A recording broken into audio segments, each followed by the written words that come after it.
What happens when you give everything to someone, only to find out they were never in it for the right reasons? Olivia's wedding house was meant to be a fresh start, a gift of love from her parents. But what she didn't expect was for her soon-to-be husband's family to claim it as their own. The master bedroom, the living space, it was all theirs, with Olivia expected to serve. But what they didn't know was that Olivia wasn't anyone's doormat. She drew a line and they crossed it. Watch how Olivia stands up for herself and her worth, as her family's selflessness becomes their greatest weapon. Want to see how this story unfolds? Subscribe now to watch Olivia take charge and show them what it really means to respect someone. I gave my daughter a house as a wedding gift, thinking it would be a beautiful start to her new life, something to celebrate, elegant and joyful, everything a mother could hope for. But before the ceremony even took place, that so-called son-in-law showed up with his entire family, parents, brother, sister-in-law, all moving in as if they owned the place, the first thing out of their mouths. "We'll take the master bedroom. She can handle all the chores." I thought this was going to be a marriage. Turns out they saw my daughter as nothing more than a live-in maid. But here's the part they didn't see coming. They got smug way too soon, and far too late. They realized my daughter is no one's stepping stone, and in the very next breath, I made sure every last one of them shut their mouths. At first, I thought Kevin Miller, my daughter's boyfriend, seemed like a decent guy, polite, attentive to Olivia, the kind of boyfriend any parent might cautiously approve of. But his family? That was a different story. No house, no car, and certainly no financial contribution to the wedding. His parents were farmhands in a remote town, while his brother and sister-in-law barely scraped by with odd jobs in the city. Richard and I had our doubts about the relationship from the start, but Olivia, being Olivia, was deeply, stubbornly, hopelessly in love. She pleaded, coaxed, and insisted, and eventually we caved. Wanting to make sure she wouldn't struggle after marriage, we gifted her a beautiful house in the Boston suburbs, a standalone home, fully renovated down to the finest details. Richard personally oversaw everything, pouring hundreds of thousands of dollars into custom designs, hand-picked finishes, and the best contractor money could buy. On the day the renovations were completed, Richard could hardly contain his excitement. He practically dragged me to see the final result. But before we even stepped inside, a shrill voice pierced the air. "My God, is this neighborhood a prison? Every house has its doors shut. How am I supposed to visit the neighbors if no one leaves their doors open? Kevin, go tell them to be more neighborly and stop shutting everyone out. And that front gate, what the hell is that? Looks like a damn fortress bar's locked up so tight like we're guarding a bank. What happens when our relatives visit? Are they supposed to wait outside like beggars? Kevin, get some workers over here and tear that ridiculous thing down!" I didn't even need to see her to know it was Kevin's mother, Mrs. Miller. A slow, simmering anger began to build in my chest. Kevin had brought nothing to this marriage, not a home, not a car, not even an engagement ring. Olivia had quietly bought one herself just to keep us from worrying, claiming it was from him. Of course, we found out later, but Richard and I chose to let it go. At least we thought they loved each other. What infuriated me most was how his parents reacted when they found out. Instead of gratitude or embarrassment, they scoffed, calling Olivia wasteful. A ring was just a formality, they argued. Why throw money away on something so unnecessary? And now, standing at the threshold of this house, our house listening to this woman complain like she was inspecting some rundown motel, I could feel my patience wearing thin. Olivia, ever the peacemaker, attempted to keep things civil. "Mr. and Mrs. Miller, there's a wonderful community center nearby if you're looking for company. There are game nights, social events, lots of opportunities to meet people." Mrs. Miller wrinkled her nose. "Card games. Please! You think we haven't played cards before?" Then, as if we were invisible, Kevin's parents wandered off to explore, peeking into rooms, inspecting furniture, acting like they already owned the place, not a single word of greeting, not a glance in our direction. Olivia froze, caught between politeness and disbelief. Even Richard, usually the calm one, looked completely thrown. The audacity, the blatant disrespect, what they didn't realize was that their treatment of Olivia and me would not go unanswered. This house was a gift, yes, but it was not a token to be taken for granted. Olivia wasn't a servant, and they were about to learn that the hard way. I felt a sharp, quiet resolve build within me, and I knew then that I wouldn't let this go unnoticed, that I wouldn't let Olivia's worth be reduced to the service of their selfishness. I had given her this home to build a future, not to have it claimed by people who didn't understand the first thing about family. Tonight, they'd get a lesson, not just about respect, but about how much they had underestimated my daughter and me. Sensing my expression darken, Kevin rushed over, whispering, "Mr. Dawson, Mrs. Dawson, I know my parents can be lively. They just speak loudly, that's all. But please, I promise they really do love Olivia." Before I could respond, a loud, booming laugh echoed from the master bedroom. "Now this is a damn fine room!" Mr. Miller's voice. For a split second, I allowed myself to hope. Maybe, just maybe, they were finally appreciating what we had done for Olivia. Then I stepped inside, and my breath caught in my throat. There was Mrs. Miller, sprawled across the brand-new bed like she owned it, legs crossed, shoes still on. The fresh, crisp sheets were already streaked with dirt from the soles of her worn-out sneakers. And next to her, Mr. Miller casually lighting a cigarette inside my daughter's new home. Before I could even speak, he pressed the burning tip against the solid wood nightstand, snuffing it out like it was an old ashtray. A dark, charred mark immediately appeared on the polished surface. Richard's jaw clenched so tightly I thought he might crack a tooth. Olivia, visibly embarrassed, nudged Kevin, silently begging him to intervene, but he only lowered his head, shoulders hunched, looking like a scolded child, not a word, not a single protest. And then, as if the audacity wasn't already at its peak, Mr. Miller stretched his arms, let out a satisfied sigh, and said, "This room is perfect. Lots of sunlight, great view. We'll take this one." I nearly swore out loud. For a moment, I thought maybe I'd misheard. Maybe my ears were playing tricks on me. But no, they had just waltzed into my daughter's home, taken one look around, and decided to claim the master bedroom. Richard, Olivia, me, all three of us stood frozen, too stunned to speak.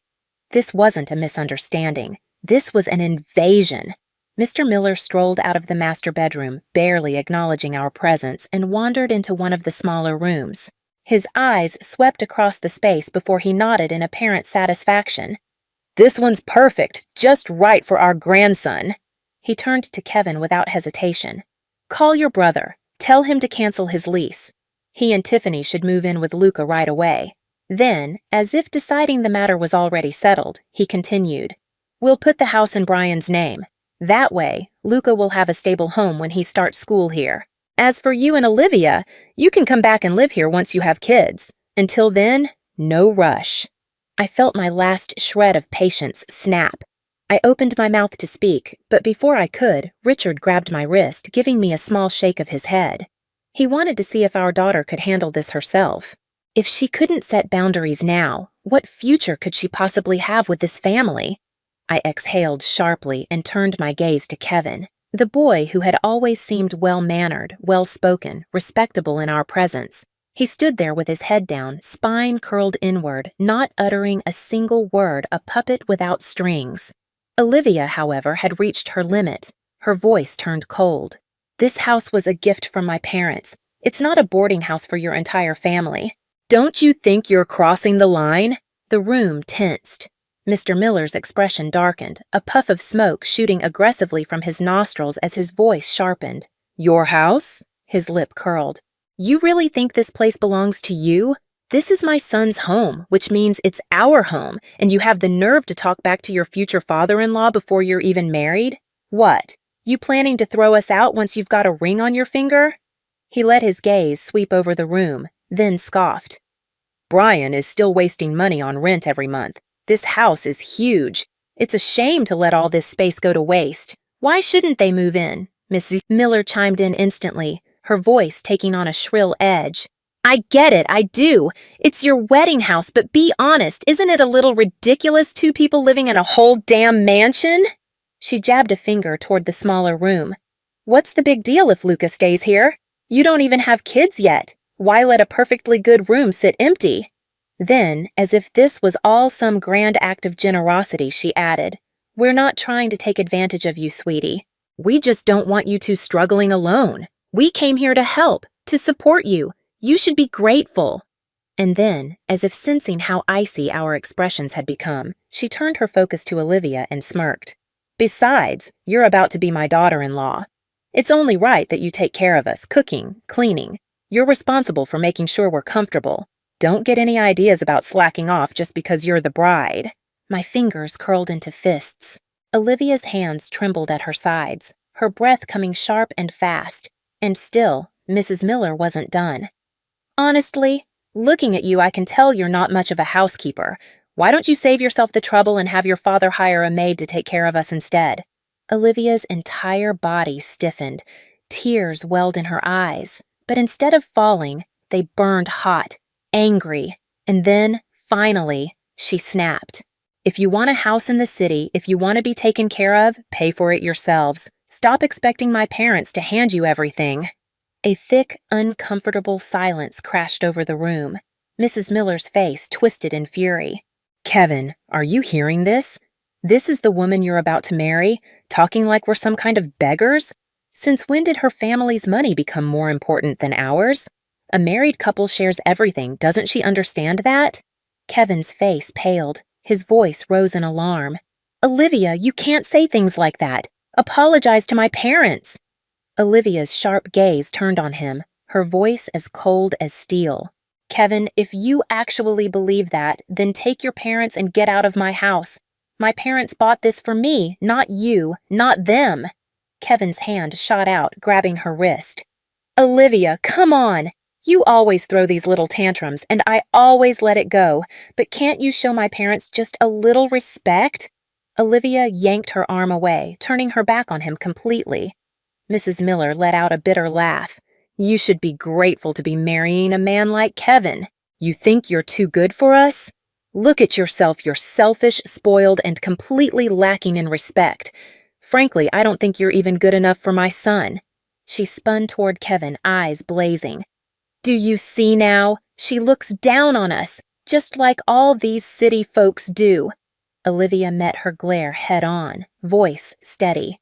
"We're not even married yet, and you're already trying to claim what isn't yours. That's not family, that's greed." Kevin wiped his forehead, his face tense. "Olivia, that was way out of line. You need to apologize." Mr. Miller took a slow step forward, exhaling smoke in our direction. His gaze settled on Richard and me, his voice curling with mockery. "Richard, I have to ask, how exactly did you raise your daughter? Because I'm seeing a serious lack of discipline here. She's got no respect, no humility, always throwing around 'my house, my house.' It's exhausting to hear." He took another drag from his cigarette, exhaling slowly. "You wouldn't be looking down on us country folk now, would you?" His eyes narrowed as he added almost lazily, "You know, Kevin didn't turn out like this on his own. He had to be disciplined as a boy. Tough love, royal parenting, that's why he's polite, hard-working, humble. That's why he has a future in the city." He smiled, but it was sharp, humorless. "Once your daughter marries into our family, she'll learn her place too. Kevin will teach her how to behave. He'll make sure of it." Kevin stood frozen beside him, silent, and then he nodded, a small, nearly imperceptible movement. But I saw it, we all did, and in that moment, something in Olivia's eyes changed. Richard stared at the Millers, completely stunned.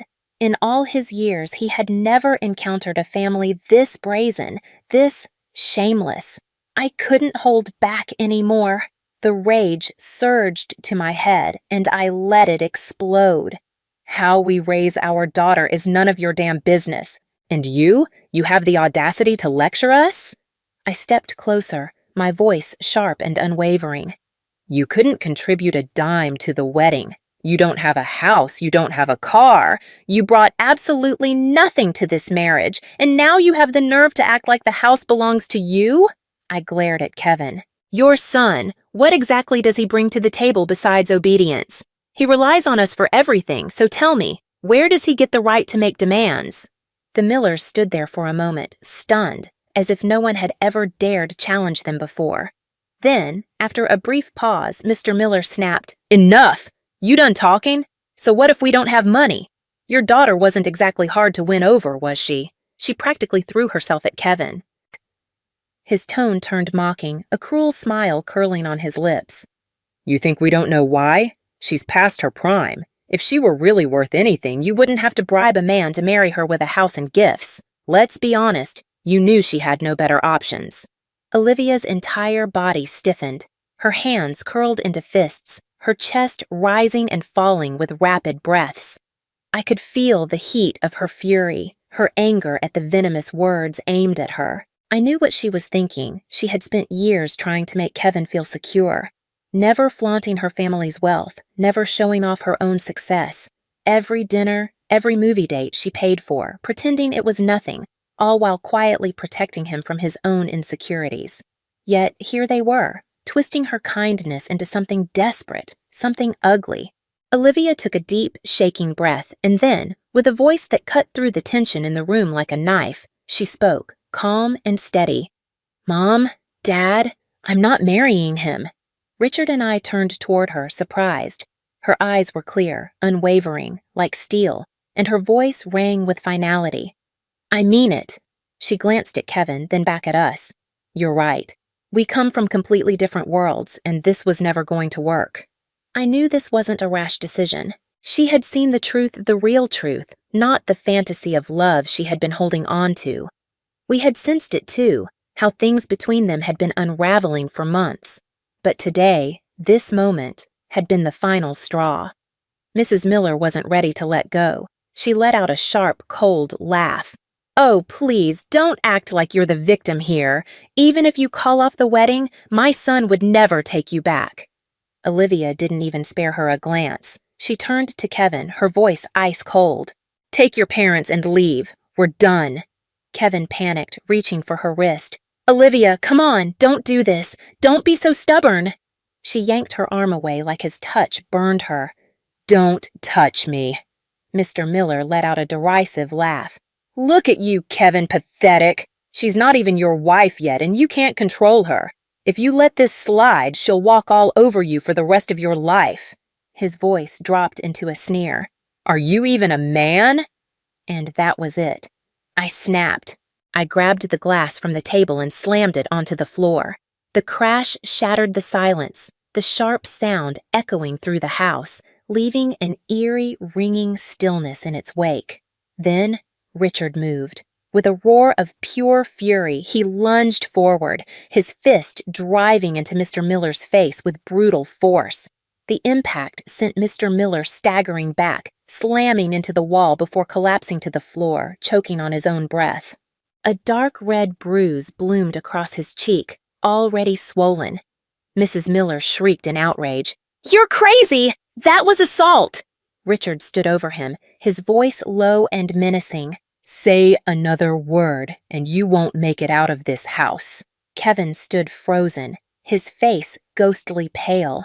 He didn't dare move, eyes wide with shock and fear. I stepped forward, and for the first time I saw fear in Kevin's eyes. His voice wavered, unsure. I only said that because she was disrespecting my parents. If she apologizes, maybe we can just forget about all this."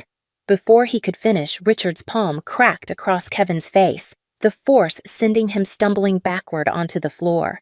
A bright red handprint bloomed across his cheek. He clutched it, stunned, eyes wide in disbelief. "You bastard!" Richard snarled. "That was for Olivia. That was for every word you let them say about her." Kevin scrambled backward, his breath coming in panicked gasps, looking like a trapped rat. Mr. Miller, still dazed, started pushing himself up. When Richard turned back to him, Mr. Miller paled. You lay another hand on me, I'll call the cops. You'll go to jail for this." Richard grabbed him by the collar and yanked him up, lifting him clean off the ground. "Shut up!" Mr. Miller struggled, his legs kicking helplessly, his shoes tumbling off. "Let me go, you psycho!" Richard leaned in, his voice razor sharp. "I see now what you really are. Even if Olivia wanted to marry into your family, I would never allow it." Mr. Miller was shaking now, his bravado completely shattered. Richard tightened his grip. My daughter is smart, beautiful, and capable. She doesn't need your son. In fact, she's too good for him. His voice dropped lower, more dangerous. You couldn't pay for a wedding. You couldn't buy them a house. And the moment you walked in here, you disrespected everything we gave them. You tracked dirt onto our floors, smoked in our rooms, and acted like we owed you something. So let me make this clear. He shoved Mr. Miller back, letting him drop to the floor like a discarded rag. We're not giving you a damn thing. Now get out of my house. Mr. Miller, now trembling, nodded furiously. Richard kicked his shoe toward him. Pick it up and go. Mr. Miller scrambled to his feet, nearly tripping over himself as he ran toward the door. I crossed my arms, smirking. Look at him, running off and leaving his wife and son behind. Mrs. Miller, still stunned, suddenly grabbed Kevin's arm and dragged him toward the exit. At the door, she couldn't resist one last parting shot. You'll regret this. Kevin could have any woman he wants. Girls would line up for him. Your daughter will end up alone. I took a step forward and she bolted. As they rushed down the steps, one of them must have tripped because suddenly all three of them went tumbling down the front stairs, arms and legs flailing. The loud thuds echoed across the driveway. Richard sighed, shaking his head as he watched them groan on the pavement. Serves them right. I had thought that once Olivia ended things with Kevin, she would finally be free of that family's nonsense and move on with her life, but clearly, I had underestimated just how low they were willing to sink. That evening, when Olivia came home from work, she was visibly upset. She didn't say a word, just walked in and set her bag down with a deep sigh. I frowned. What's wrong? Without a word, she handed me her phone. He actually emailed me. Kevin. Olivia had already blocked him on every possible platform, calls, texts, social media, yet somehow he had found a way to weasel back into her life. Richard and I leaned in, scrolling through the email. The subject line was simple. Olivia. Since we've broken up, it's only fair that you pay me back what you owe. Richard's eyebrows shot up. You borrowed money from him now? Olivia let out a dry, humorless laugh. Check the attachment. We clicked on the file, and my blood pressure nearly doubled. It was a spreadsheet, a meticulously organized, itemized list of every single dollar he had ever spent on her over the course of their relationship. Tuesday, Starbucks, 2 coffees, $11.80. Valentine's Day flowers, $20. Uber ride last weekend, $14. Birthday gift card, $200. Dining out, 12 times total, 1,770 split evenly, 885. It's line after line, neatly laid out, tracking a full year of expenses like she was some kind of investment he wanted a return on. And at the bottom, in bold, total, $2,897.36. I'll be generous, just send me $2,897 and we'll call it even. Richard and I stared at the screen, utterly speechless. I could feel the heat rising to my face, my hands curled into fists. This man had no shame. Did he really think we didn't know the truth? For nearly every dinner, movie, or trip they had taken, Olivia had been the one pulling out her credit card. Kevin had treated our family to dinner once, and it was at a damn fast food chain. On his birthday, Olivia had bought him the latest iPhone, spending over $12,200. On her birthday, all she got was a $200 gift card. And let's not forget last year when his father had a health scare. I was the one who went to the hospital with a $1,500 gift. But now he wanted to bill her? The audacity. And to top it all off, the email ended with a not-so-subtle threat. If you don't pay up, I'll have no choice but to go to your workplace and settle this in person. Settle what exactly? This wasn't just absurd, it was pathetic. The moment the elevator doors slid open, I immediately knew something was wrong. A crowd had gathered near the lobby, murmuring and pointing toward the entrance. The air buzzed with anticipation, like people were watching some kind of spectacle. And right in the center of it all, Kevin and his parents. Kevin sat hunched in the corner, his head lowered as though he could disappear into the shadows. But his parents? They were a spectacle of noise, shouting as if they were leading some kind of protest. Mrs. Miller's high-pitched voice pierced the air. "Where is your supervisor? I demand to see a manager. We're here for Olivia. She owes my son money and refuses to pay it back." The employees exchanged confused glances, whispering under their breath. Slowly, more people gathered, drawn by the uproar. And then, as Olivia and I stepped out of the elevator, the floor went deathly quiet. Every eye turned to us. Mrs. Miller, spotting Olivia, jabbed a finger in her direction, her voice rising even higher. "Listen up, everyone! This woman, your coworker, dated my son for a year. She spent his money, took advantage of his generosity, and now that they've broken up, she thinks she can walk away without paying him back. Is that fair?" The murmurs began again, louder this time. "Wait, is that true? I thought she came from money. Isn't her dad an executive at Granite Group? What if all that was just an act?" Olivia's face turned crimson, her shoulders trembling. She had never experienced anything like this, humiliated in public, reduced to a thief in front of her coworkers. She had always been composed, professional, respected. And now, in an instant, Kevin's family had turned her into a public spectacle. I moved to her side, placing a hand on her back, a silent promise of support. I had this under control. I straightened up, crossed my arms, and locked eyes with Mrs. Miller. As soon as I stepped in, their confidence faltered. They'd already felt Richard's wrath once. They knew what I was capable of. But Mrs. Miller, still puffing her chest out, tried to salvage what was left of her performance. "We just want what's fair. Your daughter owes my son money, and we're here to collect." I raised an eyebrow, my voice smooth and icy. "Oh, since we're making such a scene, let's get this straight. How much does she owe exactly?" Mrs. Miller hesitated just for a moment, then straightened herself. A lot of money." I pressed further, unfazed. "How much exactly?"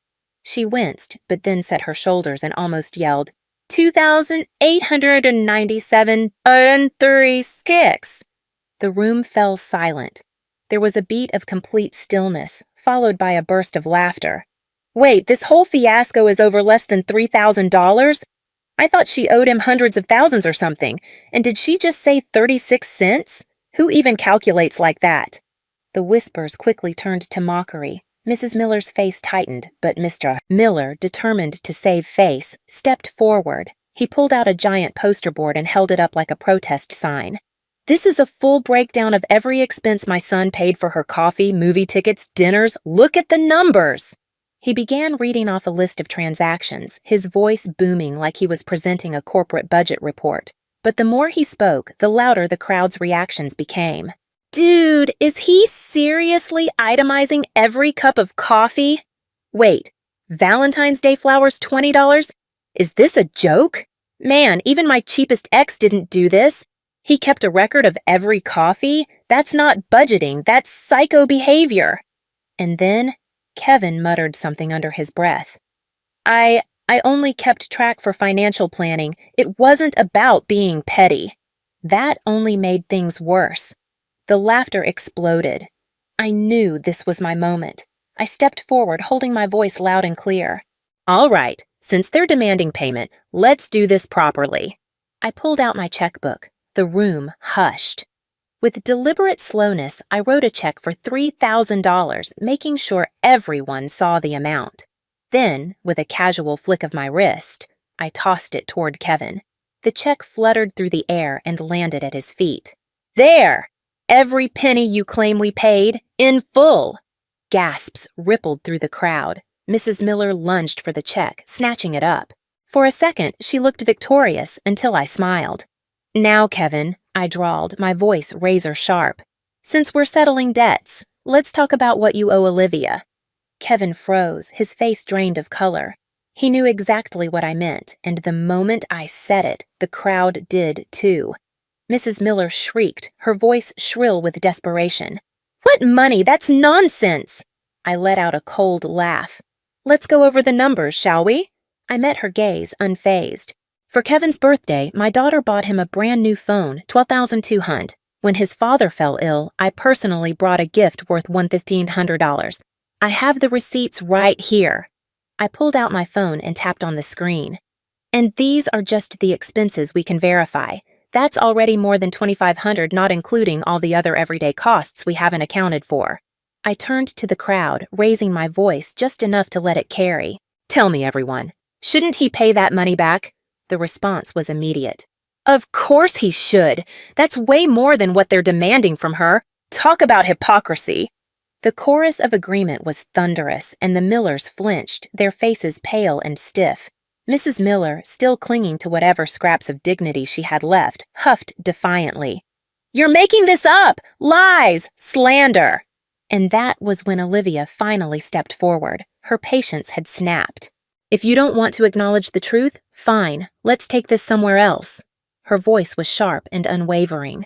She turned her gaze, locking onto Kevin. How about we go to your office, stand outside your company, and put this on display for your colleagues to see? Would you like that, Kevin? The color drained from his face instantly. His company was just 2 floors above us. There was no running from this. Mrs. Miller's face twisted in fury. You ungrateful little... And then she lunged. Her hand swung up, aiming straight for Olivia's face. But I was ready this time. The moment her arm moved, I stepped forward, placing myself between them.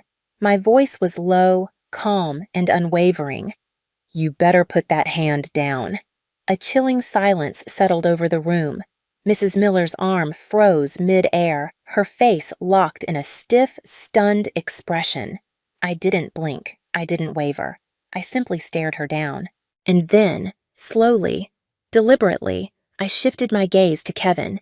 You came here to cause a scene, but all you've done is tear apart whatever little dignity you had left. Kevin stared at the floor, silent, defeated. I took a deep breath and then turned to the gathered employees, but instead of addressing them, I spoke to Olivia. Let's go. We're taking this to his company's management and handling it professionally. No yelling, no threats, just calm, decisive action. Without another word, we turned and walked toward the elevator. We didn't look back. We didn't need to. The damage had already been done. The supervisor arrived quickly, his expression polite but puzzled. Can you tell me what's going on? He asked, glancing between us and the growing crowd. I pulled out Kevin's own email, the one he had so eagerly sent demanding money, holding it out. I calmly summarized the situation. We're not here to argue. My voice was steady, unwavering. We simply want a fair resolution.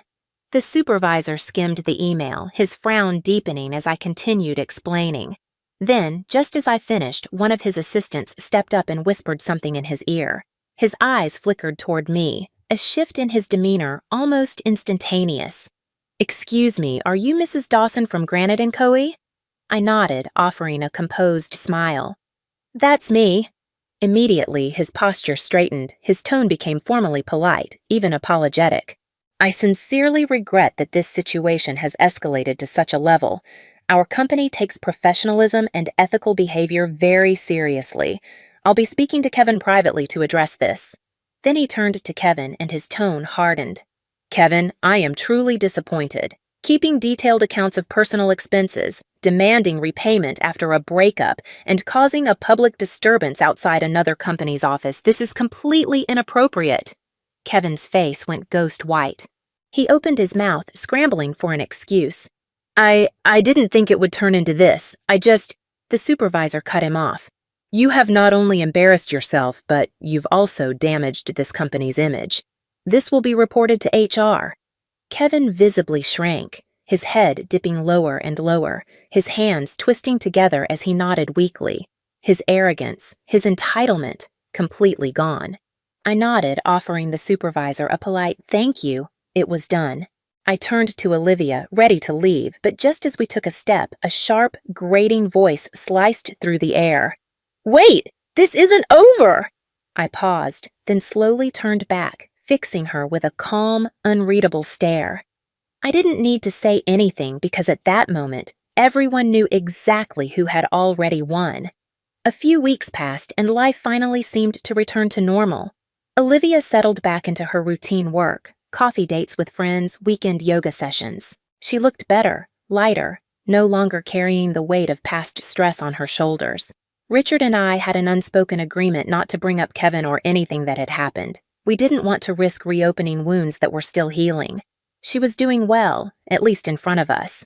She made sure everything appeared in order until that night. She walked in with takeout in hand, but something in her expression was off. I glanced at her while setting the table. "Work okay?" I asked, keeping my tone casual. She hesitated, then wordlessly handed me her phone. He reached out again. The screen displayed a text from an unknown number, but the words were painfully familiar. "Kevin, Olivia, I've been thinking a lot lately. I know I messed up.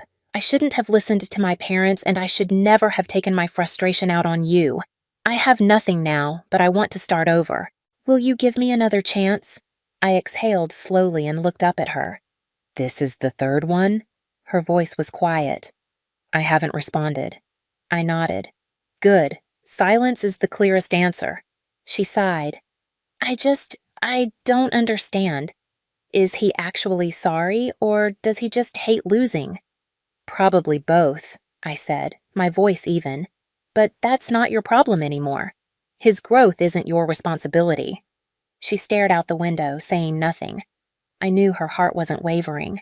It wasn't love she was struggling with. It was habit, the emotional residue of investing so much into someone only to realize they were never worth it. Then, just a few days later, things took a turn. That evening, she walked in with a different look, not sadness, but something colder, sharper. She set her phone on the counter. "Mom, look at this." I picked it up, and the moment my eyes landed on the screen, my stomach twisted. A social media post, an anonymous message attached, was a blurred photo and edited video clips carefully pieced together to paint a false narrative. The caption was nothing short of vicious. "Real-life gold digger extorted her ex after the breakup. Bragged about her wealthy background. Guess she's not so untouchable now, huh?" A slow, simmering rage built in my chest. "Do we even need to guess who did this?" She shook her head. "I can't trace the account, but look at the content. These pictures, these clips, it's all from Kevin. He cropped himself out, used an anonymous account, but we both know." I clenched my jaw. "So now he's resorting to this?" She let out a slow breath, the exhaustion settling in. "I just wanted to move on. Why can't he let me?" I took her hand, squeezing it firmly. "It's not about you, Olivia. He's stuck on his own ego. He can't move forward, so all he knows how to do is pull people back with him." That very night, I reached out to an old college friend, now a lawyer at a prominent firm. By morning, we had formally issued a legal notice demanding the removal of the anonymous defamatory content, along with a request to preserve the poster's IP information in case legal action was needed. We also filed a civil harassment report, ensuring there was an official record of Kevin's behavior. For a moment, everything seemed to calm down, but Kevin wasn't done yet.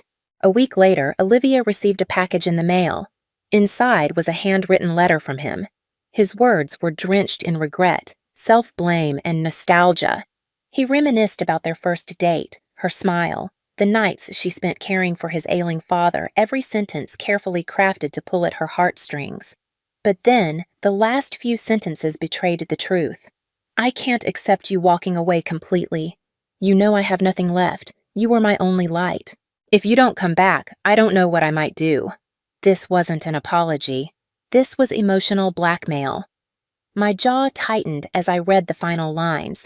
Without a second thought, I called our lawyer and began the process of filing for a restraining order. That afternoon, Olivia and I went to the courthouse together. She sat on a bench, clutching the letter so tightly that her knuckles turned white. "Mom," her voice was soft, strained. "I know I'm doing the right thing, but why does it still feel so exhausting?" I placed a hand on her shoulder. "You're not tired, sweetheart. You're healing, and that takes time. But you're already doing everything right." She exhaled slowly, then met my eyes. For the first time, there was no hesitation in her gaze. "I won't let him hurt me again." I smiled, my heart swelling with pride. "That's my girl. A few weeks later, the court approved the temporary restraining order, legally prohibiting Kevin from contacting or approaching Olivia in any way. We also handed over all the supporting evidence to Granite & Co.'s legal team, ensuring everything was on record in case there were any future issues. This time, we weren't waiting for an apology. We weren't giving him a chance to re-enter our lives. Olivia had finally broken free. She was no longer the girl who tiptoed around other people's emotions, the girlfriend who compromised, apologized, or tried to fix someone who refused to change. She had fully embraced her own life, and without realizing it, she had begun to surpass the limits she once set for herself. She threw herself into her work, no longer allowing emotions to derail her focus. Instead of hesitating, she took on multiple projects at once, proving her ability to thrive under pressure. She knew exactly what she wanted and, more importantly, what she no longer needed. Then came the regional business conference. Granite and Coding chose Olivia to represent the firm at a major industry networking event. She took the stage with poise, delivering her presentation with both confidence and precision. The audience executives, investors, and industry leaders listened intently, nodding in approval. By the end, several corporate representatives from across state lines approached her, eager to exchange business cards and explore future collaborations. That one event subtly but irreversibly shifted the course of her career, and with it, her life. At a casual networking luncheon after the conference, Olivia was introduced to Ethan Parker. Ethan was one of the co-founders of East Bay Capital, an MIT graduate and a member of a well-known San Francisco business family. But unlike the arrogance often associated with privilege, he was thoughtful, articulate, and composed. Their conversation was brief, no unnecessary small talk, no intentional exchange of contacts, just a natural, unforced discussion before they both moved on with their day. But the following week, Olivia received a letter, handwritten. It wasn't a grand declaration nor an eager invitation. It was a genuine thank you note, acknowledging the strength of her presentation and offering insightful feedback on her business model. Along with it, he included a book on leadership and strategy, something he thought she might find interesting. He was surprised, impressed even. I glanced at the letter and smirked. Well, at least this one didn't send you an invoice after the breakup. Olivia chuckled but didn't reply. Still, there was something different in her expression, a quiet ease that hadn't been there before. There were no sudden romantic pursuits, no hurried advances. Over time, their conversations became more frequent but never forced. They exchanged industry insights, attended small business forums, and occasionally grabbed coffee to discuss market trends. Until one evening, Ethan was driving her home when he suddenly pulled the car to a stop. Turning to her, he said, "I don't know how you feel about me." His voice was steady, sincere. "But I want you to know that I like you. Not because of your work, not because you're brilliant or independent, but because when I'm with you, it feels like life is something worth experiencing fully." Olivia froze for a second. She hadn't expected this moment, not so soon, not so directly. She sat in silence, weighing his words. Then finally she nodded. "I don't know what the future holds," she admitted softly, "but I'd like to find out." For the first time in her life, she entered a relationship without fear, without pretense, without hesitation. And to our surprise, Ethan soon introduced her to his parents. Mr. and Mrs. Parker were gracious, intelligent, and welcoming. They never pried into personal matters, never judged or scrutinized. Instead, they treated Olivia with the same respect they would any capable adult. At dinner, Mrs. Parker personally prepared a small dessert and smiled warmly. "This is the first time Ethan has ever invited someone home. I had to make sure I did it right." Later that evening, Ethan's father pulled Richard aside and said quietly, "She's remarkable smart, poised, and she knows her own mind. We're glad Ethan met someone like her." There was no entitlement, no grasping demands, no pressure for submission, just a family that valued genuine connection and mutual respect. It was everything Kevin's family wasn't, and for the first time, we could all see it. Olivia was finally in a place where she was safe, where she was cherished, but good things rarely go unnoticed. One afternoon, a photo surfaced online, a candid shot of Olivia and Ethan at a business event with Ethan's family. It didn't take long for the image to circulate within industry circles, and soon enough, the news reached Kevin. That evening, Olivia stepped out of her office only to find Kevin waiting near the entrance. His face was pale, his expression twisted. "So this is it?" He took a step closer, voice low and burning with resentment. You dumped me and ran straight into another man's arms. Olivia didn't flinch. She met his gaze directly. Kevin, walk away. You have no right to question me. His nostrils flared. You were planning this all along, weren't you? Were you already with him when you were still with me? Her voice turned to steel. You need to stop. I have a restraining order against you. If you're following me, I'll call the police right now. Kevin's face twitched, his hands clenched at his sides. He was about to lash out again when another presence stepped forward from the parking lot. Ethan approached, his posture calm, his expression unreadable, but his presence alone shifted the air. He moved beside Olivia, his voice even yet firm. I don't know who you are, Ethan said, but if you take one more step toward her, I'll call the police myself. Kevin blinked, startled. He hadn't noticed Ethan arriving, and he certainly hadn't expected this confrontation. You're the new boyfriend? His voice turned mocking, but there was a crack in his bravado. You think you're better than me? Ethan didn't rise to the bait. It doesn't matter who I am, he said calmly. What matters is that you understand she is no longer someone you can hurt. There was no yelling, no dramatic standoff, yet the weight of his words suffocated Kevin more than any fight ever could. For a moment, Kevin just stood there, staring at them, Olivia, standing tall, untouched by his anger. Ethan beside her, unshaken, immovable. And something broke inside him. He finally understood. The woman he had once criticized, belittled, controlled, was now standing in a different world, bathed in light he could never reach. He didn't even have the right to stand beside her anymore. As they walked away, Kevin stood frozen, his face unreadable, a storm of rage, regret, and finality. But the world had moved on without him, and Olivia never looked back. After dinner, Olivia and I walked along the narrow path, our steps slow and unhurried. The gravel crunched softly beneath our feet, and behind us, the trees swayed in the evening breeze, their shadows flickering against the ground. This was a place we used to visit often when she was little. She loved hopping across the smooth stones by the lake, making my heart leap every time she wobbled on the edge. I would reach out, gripping the sleeve of her jacket, trying to keep her steady. Now her steps were firm, measured, her gaze was clear, steady. Do you remember how I used to run into the water to collect stones? She asked suddenly. I smiled. Of course, you always said each one was unique, that you had to take them all home and wash them properly. She let out a soft laugh. Back then, I thought every little detail in the world was worth holding on to. She paused, thoughtful. Now I know some things are meant to stay in your heart, not in your life. I turned to look at her. She was no longer the little girl who panicked when things went wrong. Mom, she spoke again, her voice quieter. What do you think people spend their whole lives chasing? I didn't answer right away. Instead, I looked out at the water where the sunlight reflected in soft, shifting ripples. I think it's different for everyone, but for me, it's peace. She raised an eyebrow. Not happiness? I shook my head. Happiness is tricky. Sometimes it's just someone else's expectations. Sometimes it's just a fleeting rush. But peace, that's something you build for yourself. It's not given, and it's not something that happens overnight. She was quiet for a long moment, absorbing my words.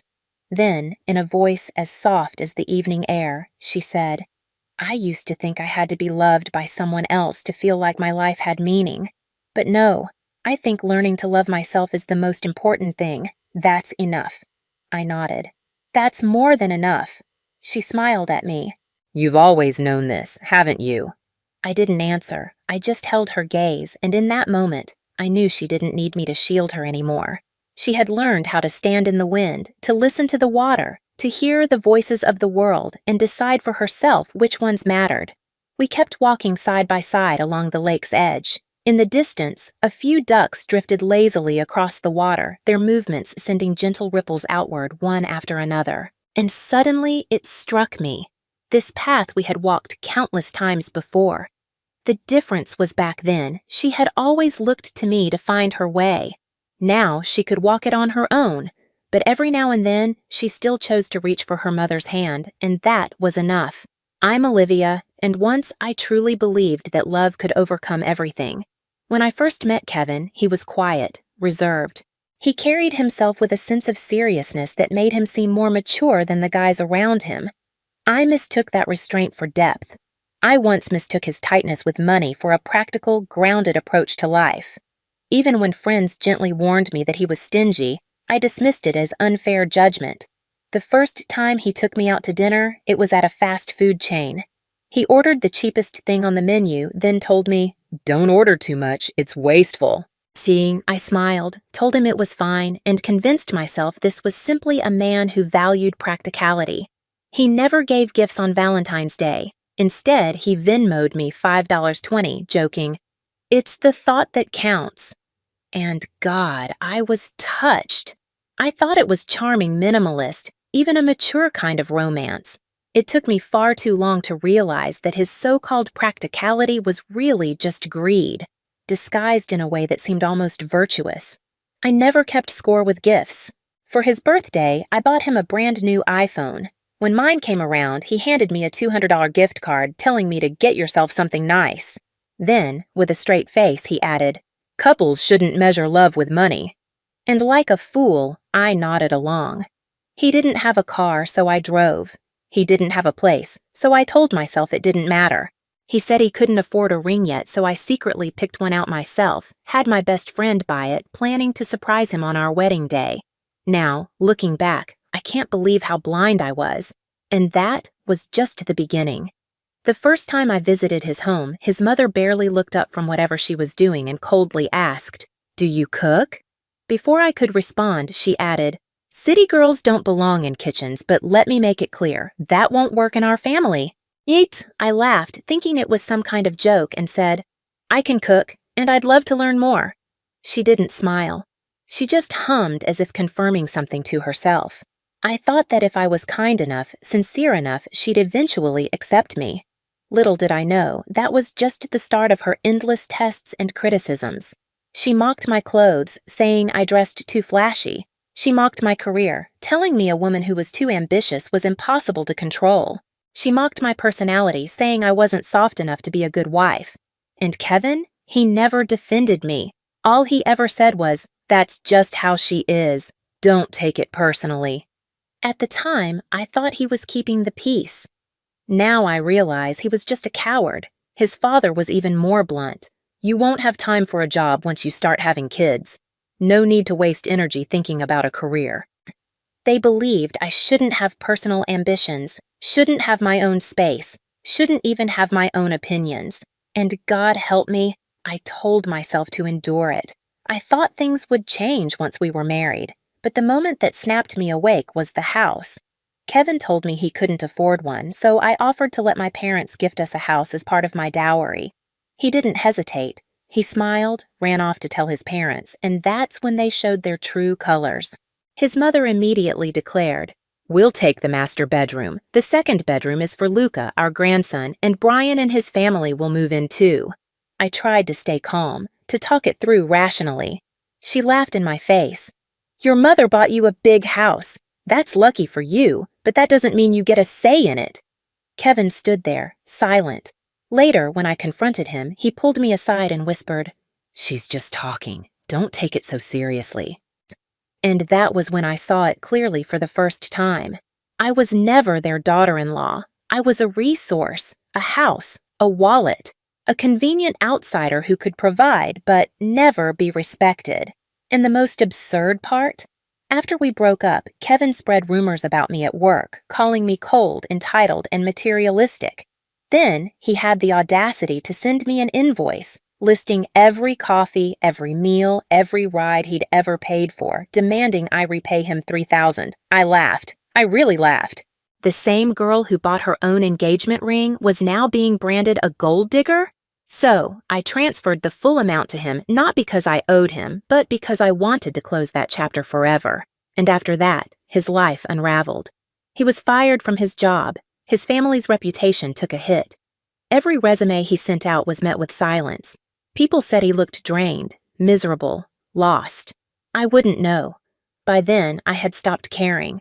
Sometimes I think about the girl I used to be, the one who silenced herself for the sake of love, who sacrificed her boundaries, who kept convincing herself to endure just a little longer.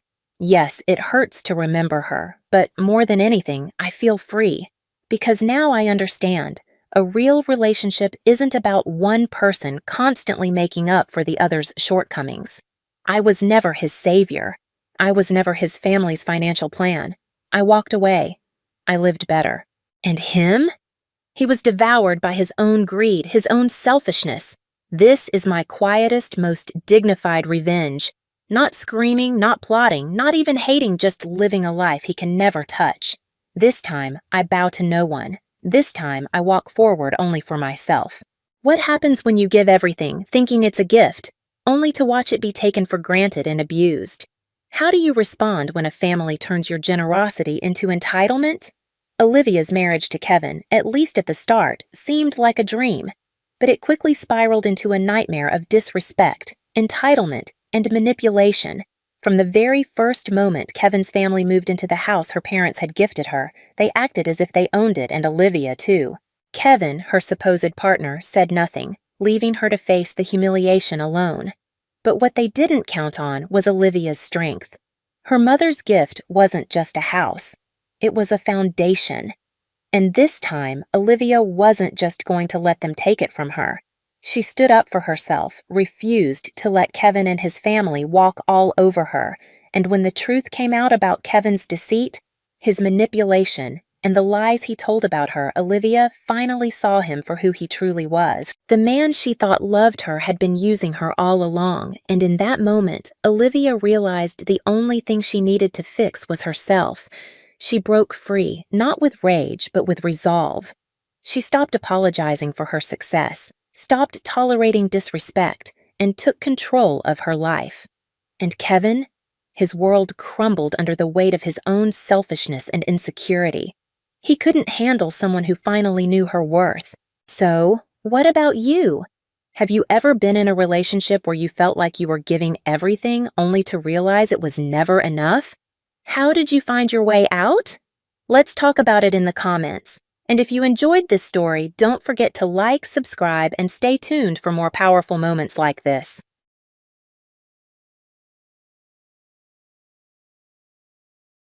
I've decided that my mother will be moving in with us next week, Kevin declared, his eyes locking onto mine. I nearly choked on my coffee. Excuse me? Without discussing it with me? We can't have her here, I rebutted, my voice trembling with a mix of shock and anger. Kevin leaned back, unfazed by my reaction. It's not up for discussion, Jenna. Mom's been through a lot since Dad passed, and she needs our support. My heart raced as I processed his words. Elaine, Kevin's overbearing mother, moving in? The mere thought sent shivers down my spine. But this is our home, Kevin. We should have talked about this first. He scoffed, dismissing my concerns with a wave of his hand. Don't be dramatic. It's just temporary until she gets back on her feet. I bit my tongue, knowing from experience that arguing further would be futile. Kevin had made up his mind, and my opinion didn't matter. Still, I couldn't shake the sinking feeling that this would be the beginning of a nightmare. As the days ticked by, the knot in my stomach tightened. I thought back to when Kevin and I first met, how charming and attentive he was. But over the years, that spark had faded, replaced by a growing indifference and a prioritization of his own needs over our relationship. The morning of Elaine's arrival, I braced myself. But nothing could have prepared me for the chaos that ensued. Movers poured in, hauling not just a few suitcases, but an entire household's worth of belongings. "What's all this?" I asked, my voice barely audible over the commotion. Elaine swept in, her presence as domineering as ever. "Well, dear, I couldn't possibly leave my precious belongings behind. This is just temporary, after all." I shot Kevin a pleading look, but he simply shrugged, already retreating into his usual detached state. As the movers began rearranging our living room to accommodate Elaine's furniture, I knew my life as I knew it was over. That evening, I called Megan, my best friend and confidant. Tears streamed down my face as I poured out my frustrations, feeling more alone than ever in my own home. "I don't know what to do, Meg," I confessed. "It's like Kevin doesn't even see me anymore. And now, with his mother here, I feel like an outsider." Megan's soothing voice offered little comfort. "You have to stand your ground, Jen. This is your home too, and you can't let them walk all over you." But as the days turned into weeks, Elaine's presence became increasingly suffocating. She took over my kitchen, rearranged my carefully curated decor, and inserted herself into every aspect of our lives. Meanwhile, Kevin's emotional distance grew, and he started spending more and more time away from home, leaving me to fend for myself against his mother's intrusions. With each passing day, Elaine's presence grew more oppressive, her tentacles snaking into every nook and cranny of our once peaceful home. No matter how hard I tried to establish boundaries, she bulldozed right through them, treating our space as her personal kingdom. "Jenna, dear, don't you think these curtains would look better over there?" she'd say, already rearranging my carefully chosen decor without waiting for a response. Kevin, true to form, remained oblivious to my mounting frustrations.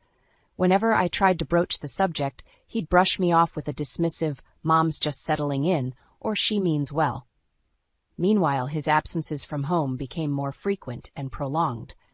Business trips, he'd claim, but I couldn't shake the nagging suspicion that something more sinister was afoot.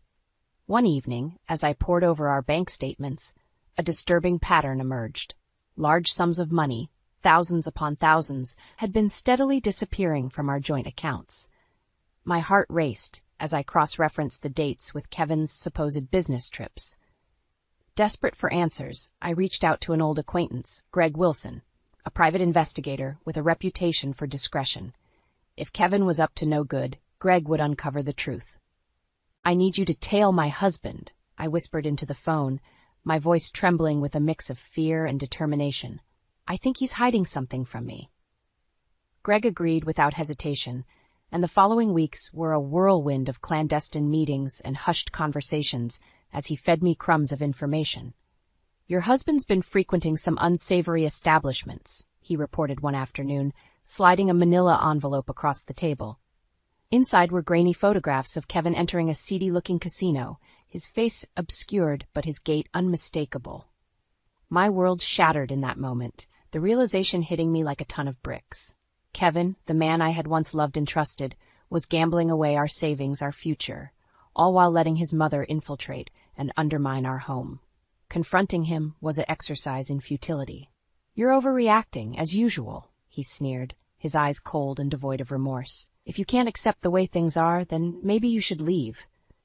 The venom in his words stung, but I refused to back down. This was my life, my home, and I would be damned if I let him and his wretched mother take it all away from me. With trembling hands, I dialed Megan's number, my voice thick with unshed tears. "I need your help," I choked out. "Kevin, he's been lying to me, stealing from me, and his mother, she's taken over everything." Megan, bless her soul, didn't hesitate. "Pack a bag and come stay with me," she urged. "We'll figure this out together, I promise." As I stuffed my belongings into a suitcase, a newfound sense of determination washed over me. Kevin and Elaine had crossed a line, and they would pay for their betrayal. This was just the beginning. Elaine's domination of our home only intensified after I moved in with Megan. Like a malignant tumor, she metastasized into every corner, leaving no space untouched by her overbearing presence. "That woman has no boundaries," Megan fumed as I recounted the latest indignity.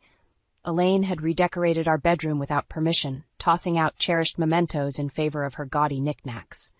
I could only nod, the lump in my throat threatening to choke me. Kevin's betrayal cut deeper than any wound, but it was his mother's insidious meddling that twisted the knife. With each passing day, Kevin grew more distant, his visits to the house growing increasingly rare. When he did show up, it was like a ghost drifting through, offering little more than a cursory greeting before disappearing into the night. "Working late," he'd mumble, his eyes downcast, unable to meet my gaze. I knew better. Greg's surveillance had painted a clear picture. Kevin was frittering away our hard-earned savings at underground gambling dens, chasing a thrill that no amount of money could satisfy. Desperate to stem the bleeding, I took matters into my own hands. I changed the locks, froze our joint accounts, and even went so far as to cancel Kevin's credit cards. Anything to halt his reckless spending before he bled us dry. Elaine, of course, was apoplectic. "How dare you?" she shrieked, her voice shrill enough to shatter glass. "This is my son's home, and you have no right." For once, I stood my ground, emboldened by the knowledge that I held the moral high ground. "Your son has been lying and stealing from me," I spat back, my words laced with venom.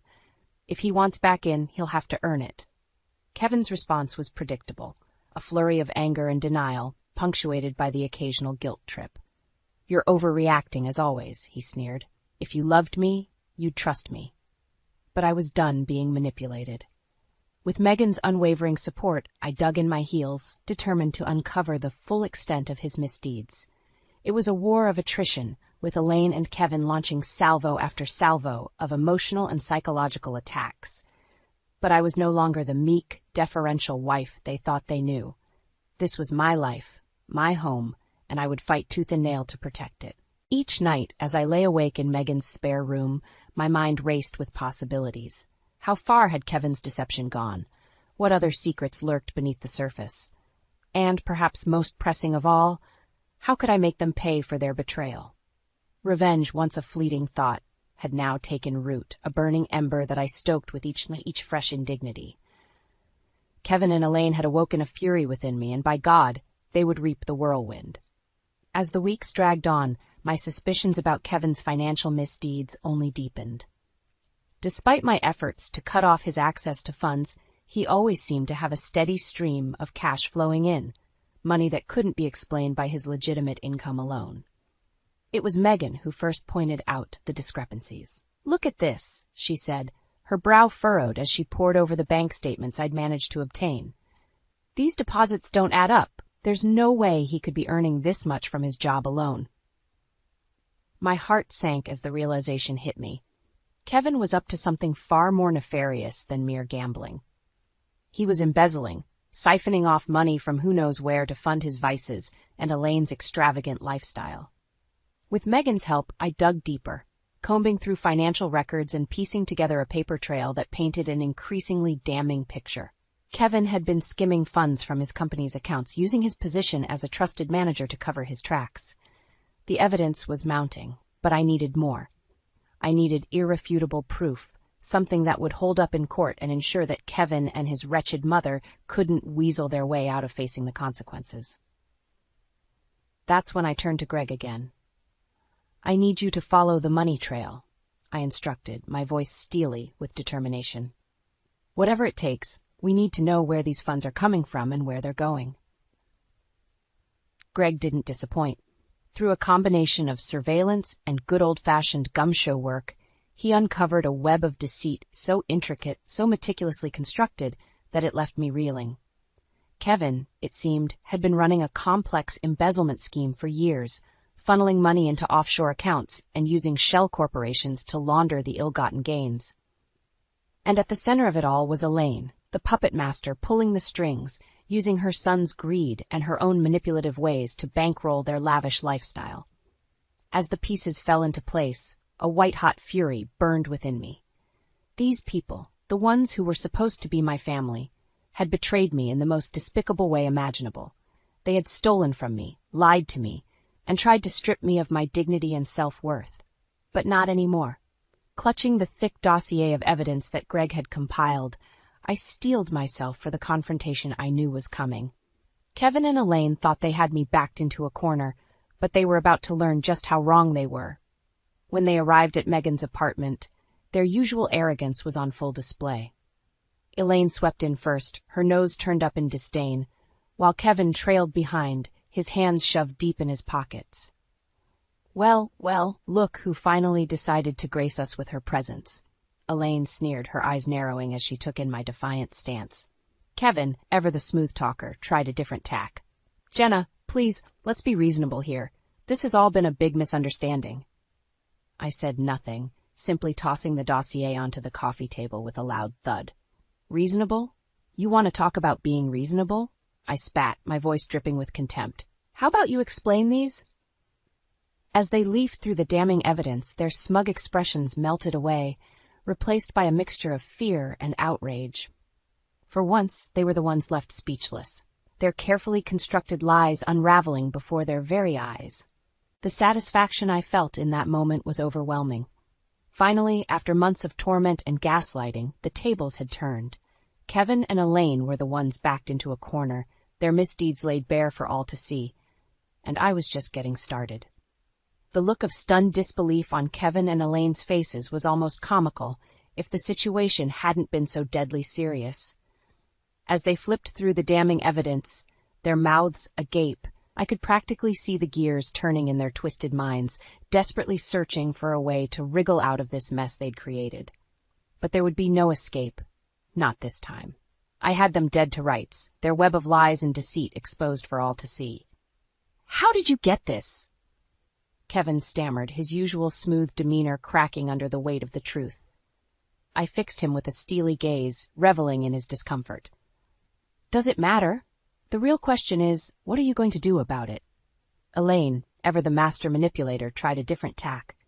"Jenna, darling, surely we can work something out," she cooed, her voice dripping with false sweetness. "This is all just a big misunderstanding." I scoffed, my fury rising like a tidal wave. "A misunderstanding?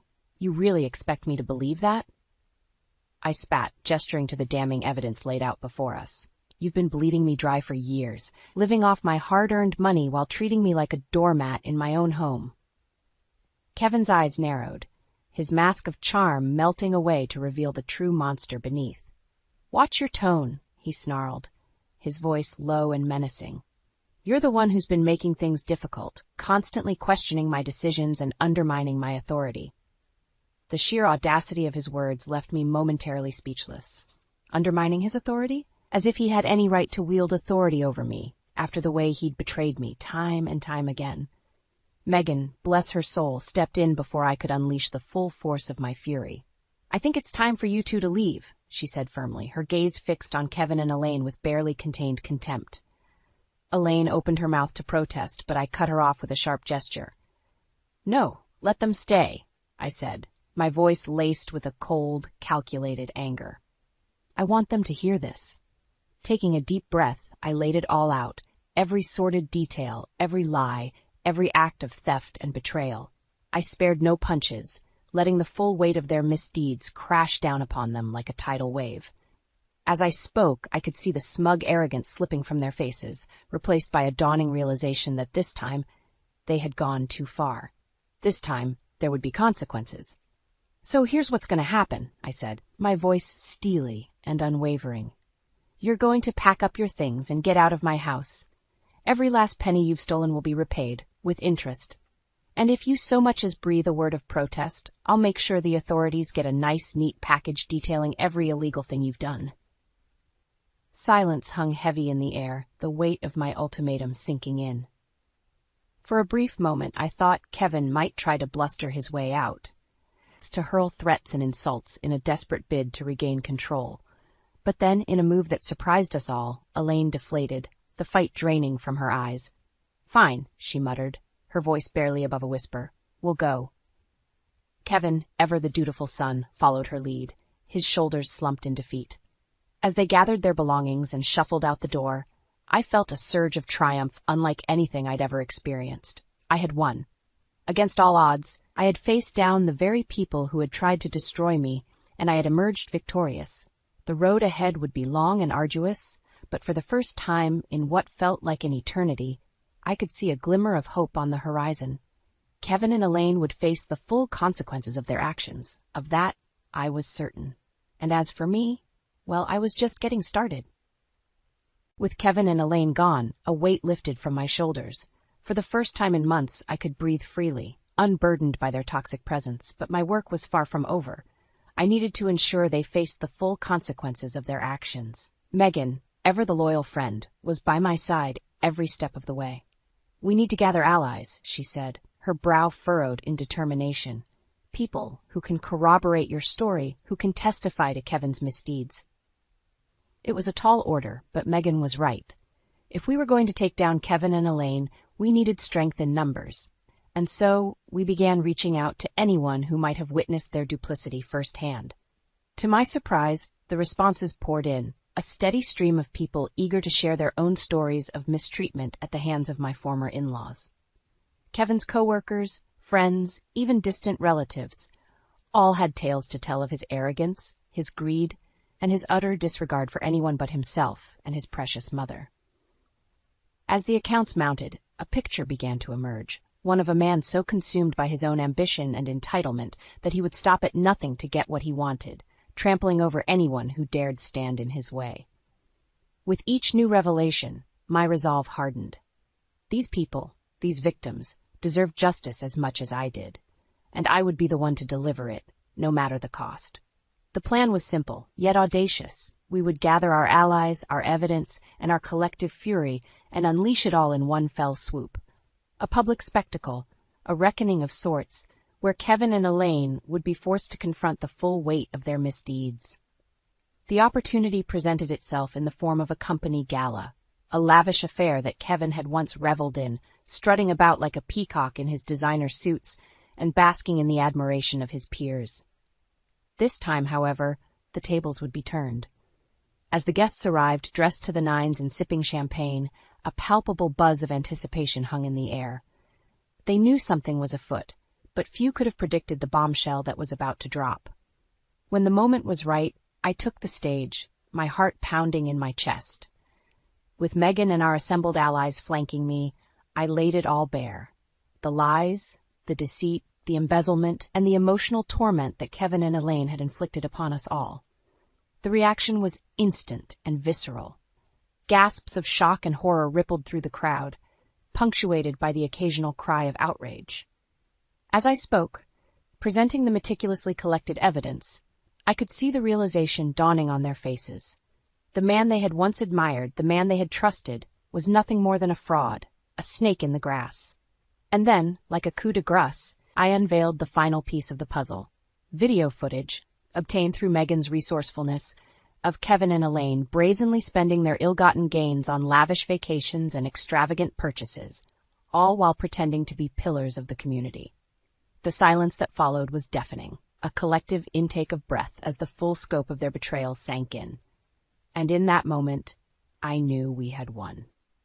Kevin and Elaine, their faces twisted into masks of rage and humiliation, could do nothing but slink away, their reputations in tatters, their carefully constructed facade crumbling around them. As the dust settled and the crowd dispersed, murmuring in disbelief, I felt a sense of profound catharsis wash over me. The path ahead would be long and arduous, but for the first time in years, I could see a light at the end of the tunnel. Kevin and Elaine would face the legal consequences of their actions, of that I was certain. But more importantly, they would never again be able to inflict their poison on anyone else. Their reign of terror was over, and I, Jenna Taylor, had been the one to bring them to their knees. It was a victory hard won, but oh how sweet it tasted.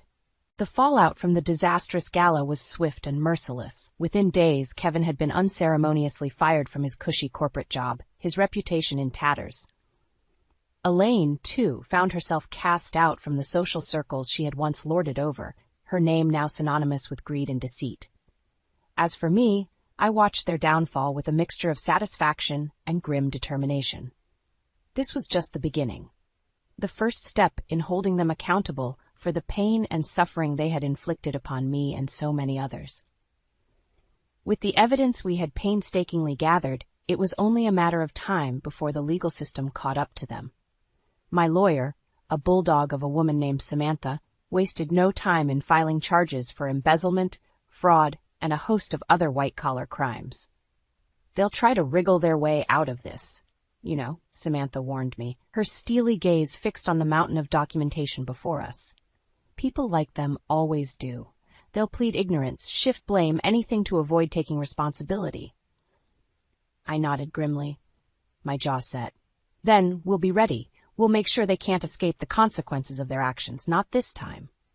True to Samantha's prediction, Kevin and Elaine fought like cornered animals, deploying every legal maneuver and underhanded tactic in their arsenal.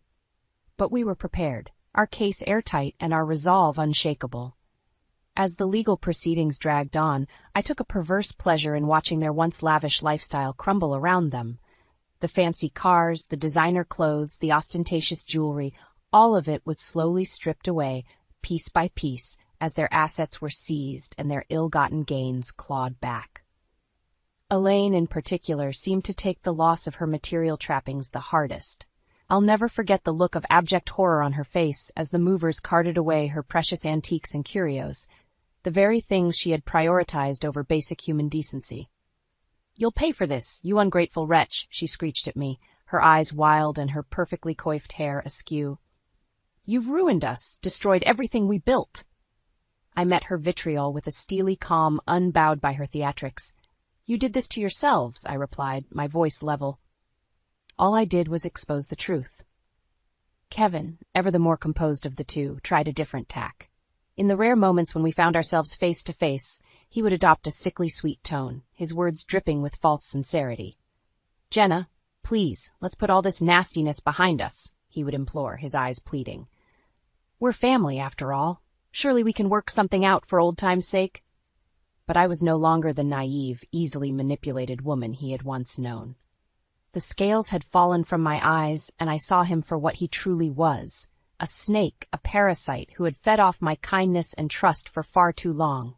"Save your breath, Kevin," I would reply, my voice laced with contempt.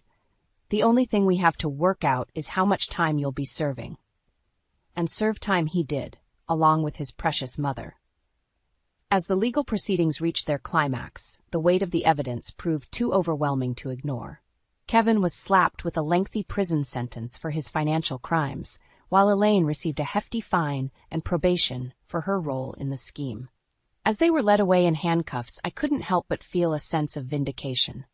For too long, these people had operated with impunity, trampling over anyone who dared stand in their way. But no more. They had finally been brought to heel, their lofty airs and delusions of grandeur shattered. It was a bittersweet victory, to be sure. The scars they had inflicted upon me would never fully heal, and the months of anguish and betrayal could never be undone. But in that moment, as I watched them being hauled off to face the consequences of their actions, I knew that I had emerged from this ordeal stronger, more resilient, and more determined than ever before. Kevin and Elaine had tried to break me, but in the end, it was I who had broken them. With Kevin and Elaine finally behind bars, a weight lifted from my shoulders. The long, arduous battle had taken its toll, but I had emerged victorious. Battered, perhaps, but unbroken. As I stood in the spacious living room of my new apartment, surveying the sleek minimalist decor, I couldn't help but marvel at how far I'd come. This fresh start, this sanctuary of my own making, was a testament to my resilience, a tangible reminder that I had reclaimed control of my life.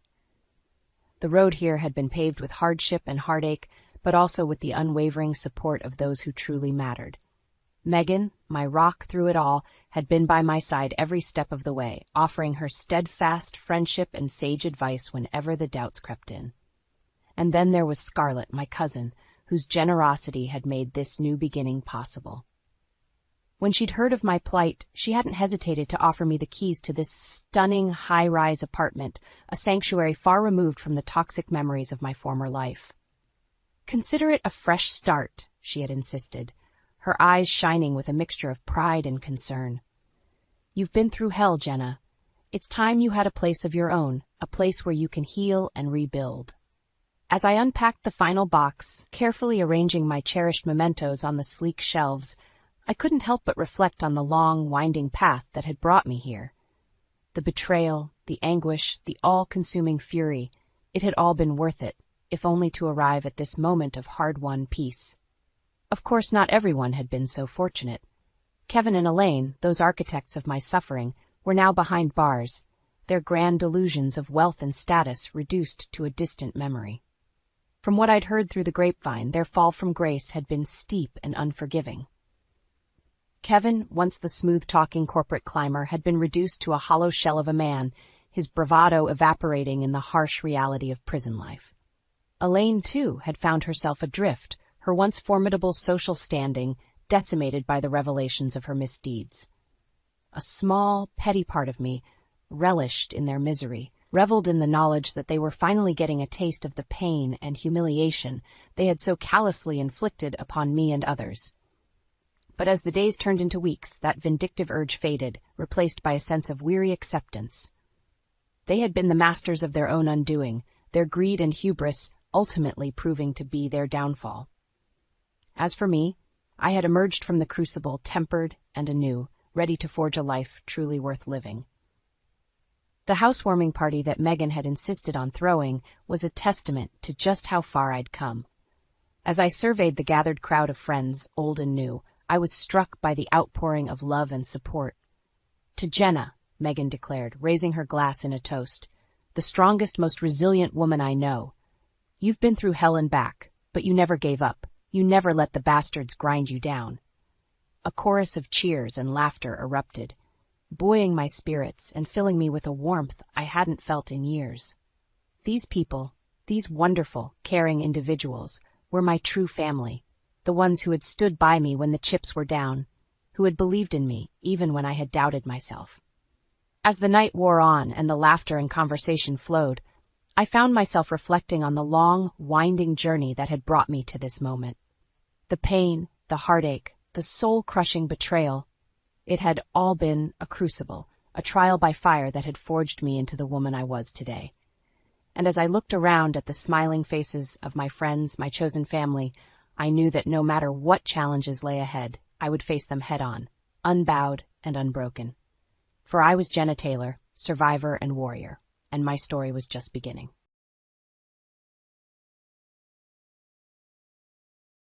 "What are you doing, Mitchell? Do you think she'll ever find out? Isn't this exciting?" That voice. My heart faltered at the sound of it.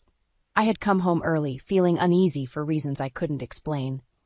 Now, standing in the hallway, I could hear laughter and clinking glasses coming from the living room. Cautiously stepping forward, I peeked through the slightly ajar door. My husband Mitchell, my best friend Natalie, and my mother Donna were all sitting there, a half-empty bottle of wine on the table, surrounded by an aura of infectious joy. Mitchell's arm was around Natalie, and my mother was sitting so close to him, their knees almost touching. "What's so funny?" I stepped into the room, my voice heavier than I intended. The laughter died. They looked at me, stunned, eyes wide with guilt. Donna was the first to speak, masking her surprise with a too bright smile. "Casey, you're home early. We were just catching up." "Obviously," I said, my eyes narrowing. "What's the occasion?" Natalie, twirling the wineglass, tried to play it off. "Just a casual get-together. We've been missing you." I scrutinized their expressions, the forced ease and underlying tension. My stomach churned. "Missing me? Since when?" Mitchell rose from the couch, walking towards me with an easy smile that no longer reassured me.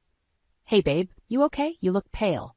Ignoring his concern, I focused on their little setup. "So, what's this intimate gathering about? Something you wanted to share?" Donna set her glass down, her hand trembling slightly. "You're reading too much into it, darling. Relax." I was anything but relaxed. I crossed my arms, leaning against the doorframe. "Really? Because from here it looks like a private party I wasn't invited to." A flicker of something, guilt, perhaps, flashed in Mitchell's eyes, but he quickly smothered it with a laugh. "Casey, come on, it's not like that. We just needed to unwind a bit." Natalie nodded, but her agreement felt hollow, like an echo in a vast, empty space. "Yeah, we just needed a break, you know? Everything's been stressful for everyone." I looked at my husband, my best friend, and my mother, feeling the walls closing in, the air heavy with deceit. "Of course," I said, though I didn't believe a word. I stood there, feeling shattered but determined not to expose my hurt. "Well, don't let me interrupt your good time." I turned and walked away, my steps determined, my fists clenched tight. In the quiet of the hallway, their laughter resumed. But it sounded different now, forced, like a brittle shell hiding the rot beneath. I'd witnessed enough to know something was terribly wrong. Beneath my calm exterior, the reality of their betrayal burned, each laugh and every whisper like a blade slicing through my skin. In that moment, I knew. This was just the beginning. I had to uncover the full extent of their deception. The laughter sounded different now. It haunted me as I climbed the stairs, each step feeling like I was dragging a boulder.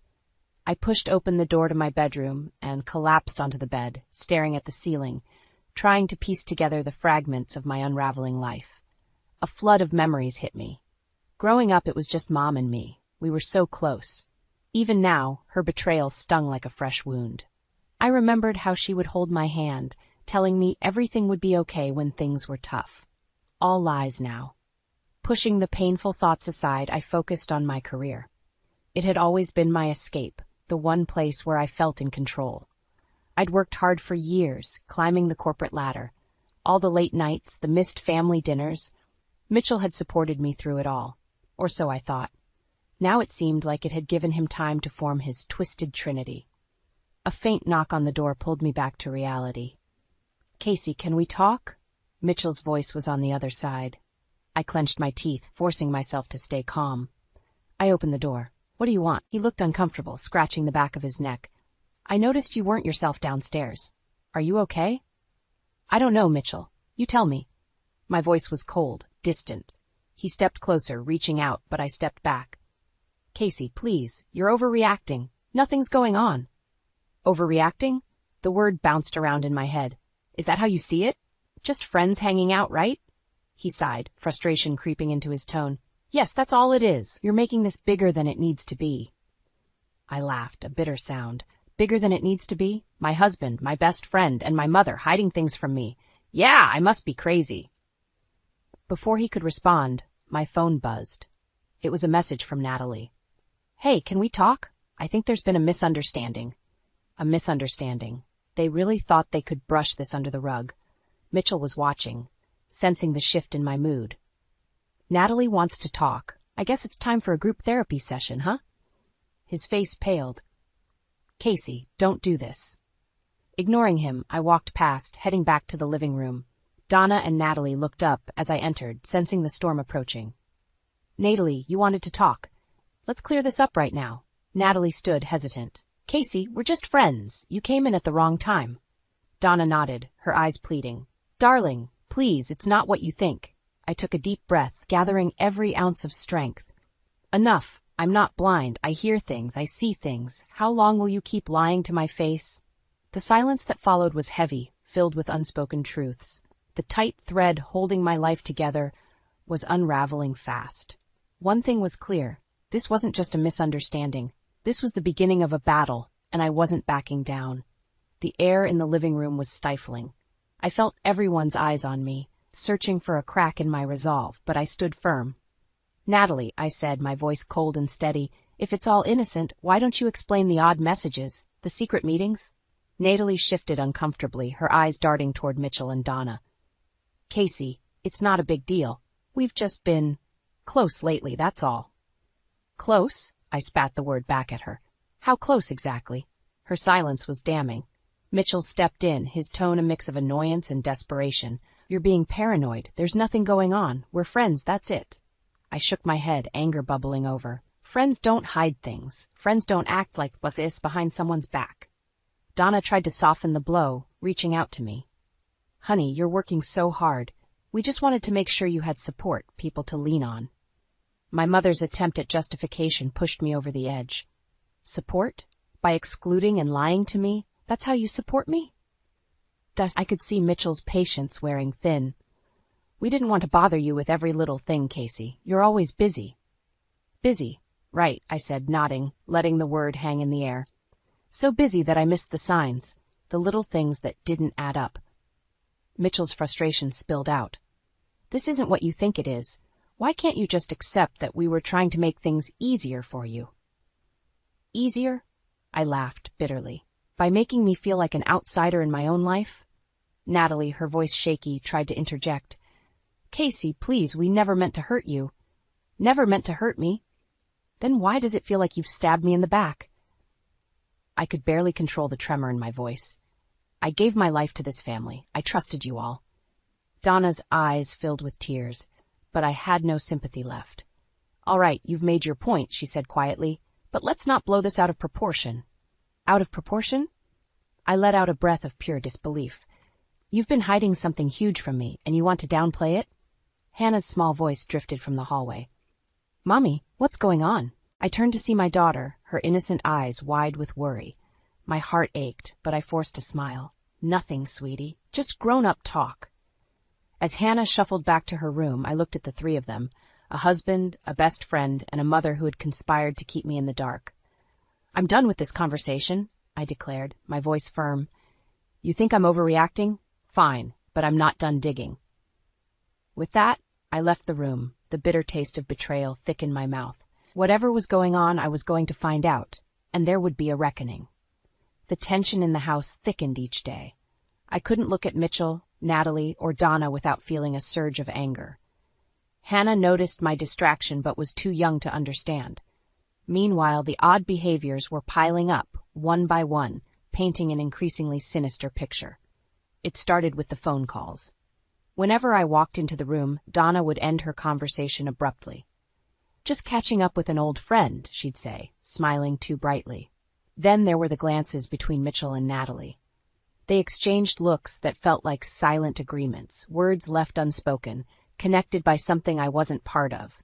Late-night meetings, whispers in the kitchen, flipping their phones upside down. Every small action screamed secrecy. One evening, I caught a glimpse of a flirtatious text on Mitchell's phone before he quickly locked the screen. My stomach turned, but I stayed calm. "Who's that?" I asked, keeping my voice light. "Just a work thing," he replied, too quickly. My suspicion solidified. I needed more than snippets and gut feelings. I needed undeniable proof. I began paying closer attention. Mitchell's car parked at odd places, Donna's slips about where she'd been, and Natalie's vague explanations about her whereabouts, all clues leading to a single horrific conclusion. They were seeing each other behind my back. As I mentally connected the dots, I confronted them. I gathered Mitchell, Natalie, and Donna in the living room, the same place where my world had started unraveling. "We need to talk." "Seriously," I said, my voice leaving no room for argument. They exchanged nervous glances. Donna tried to play it cool. "What's this about, darling?" "No more lies," I demanded. "I know something's been going on. I want the truth." Mitchell looked to the floor, unable to meet my gaze. Natalie's face flushed red. Donna took a deep breath, finally breaking the silence. "All right, Casey, you want the truth? Here it is." A coldness swept over me as she continued. "We've been involved, all of us, in a relationship together. I felt like I'd been hit by a truck." "A relationship? You mean like an affair? All of you?" Donna nodded. "We didn't mean for it to happen this way, but yes, we've been involved. Polyamorous." Mitchell finally looked up, guilt and relief mingling in his eyes.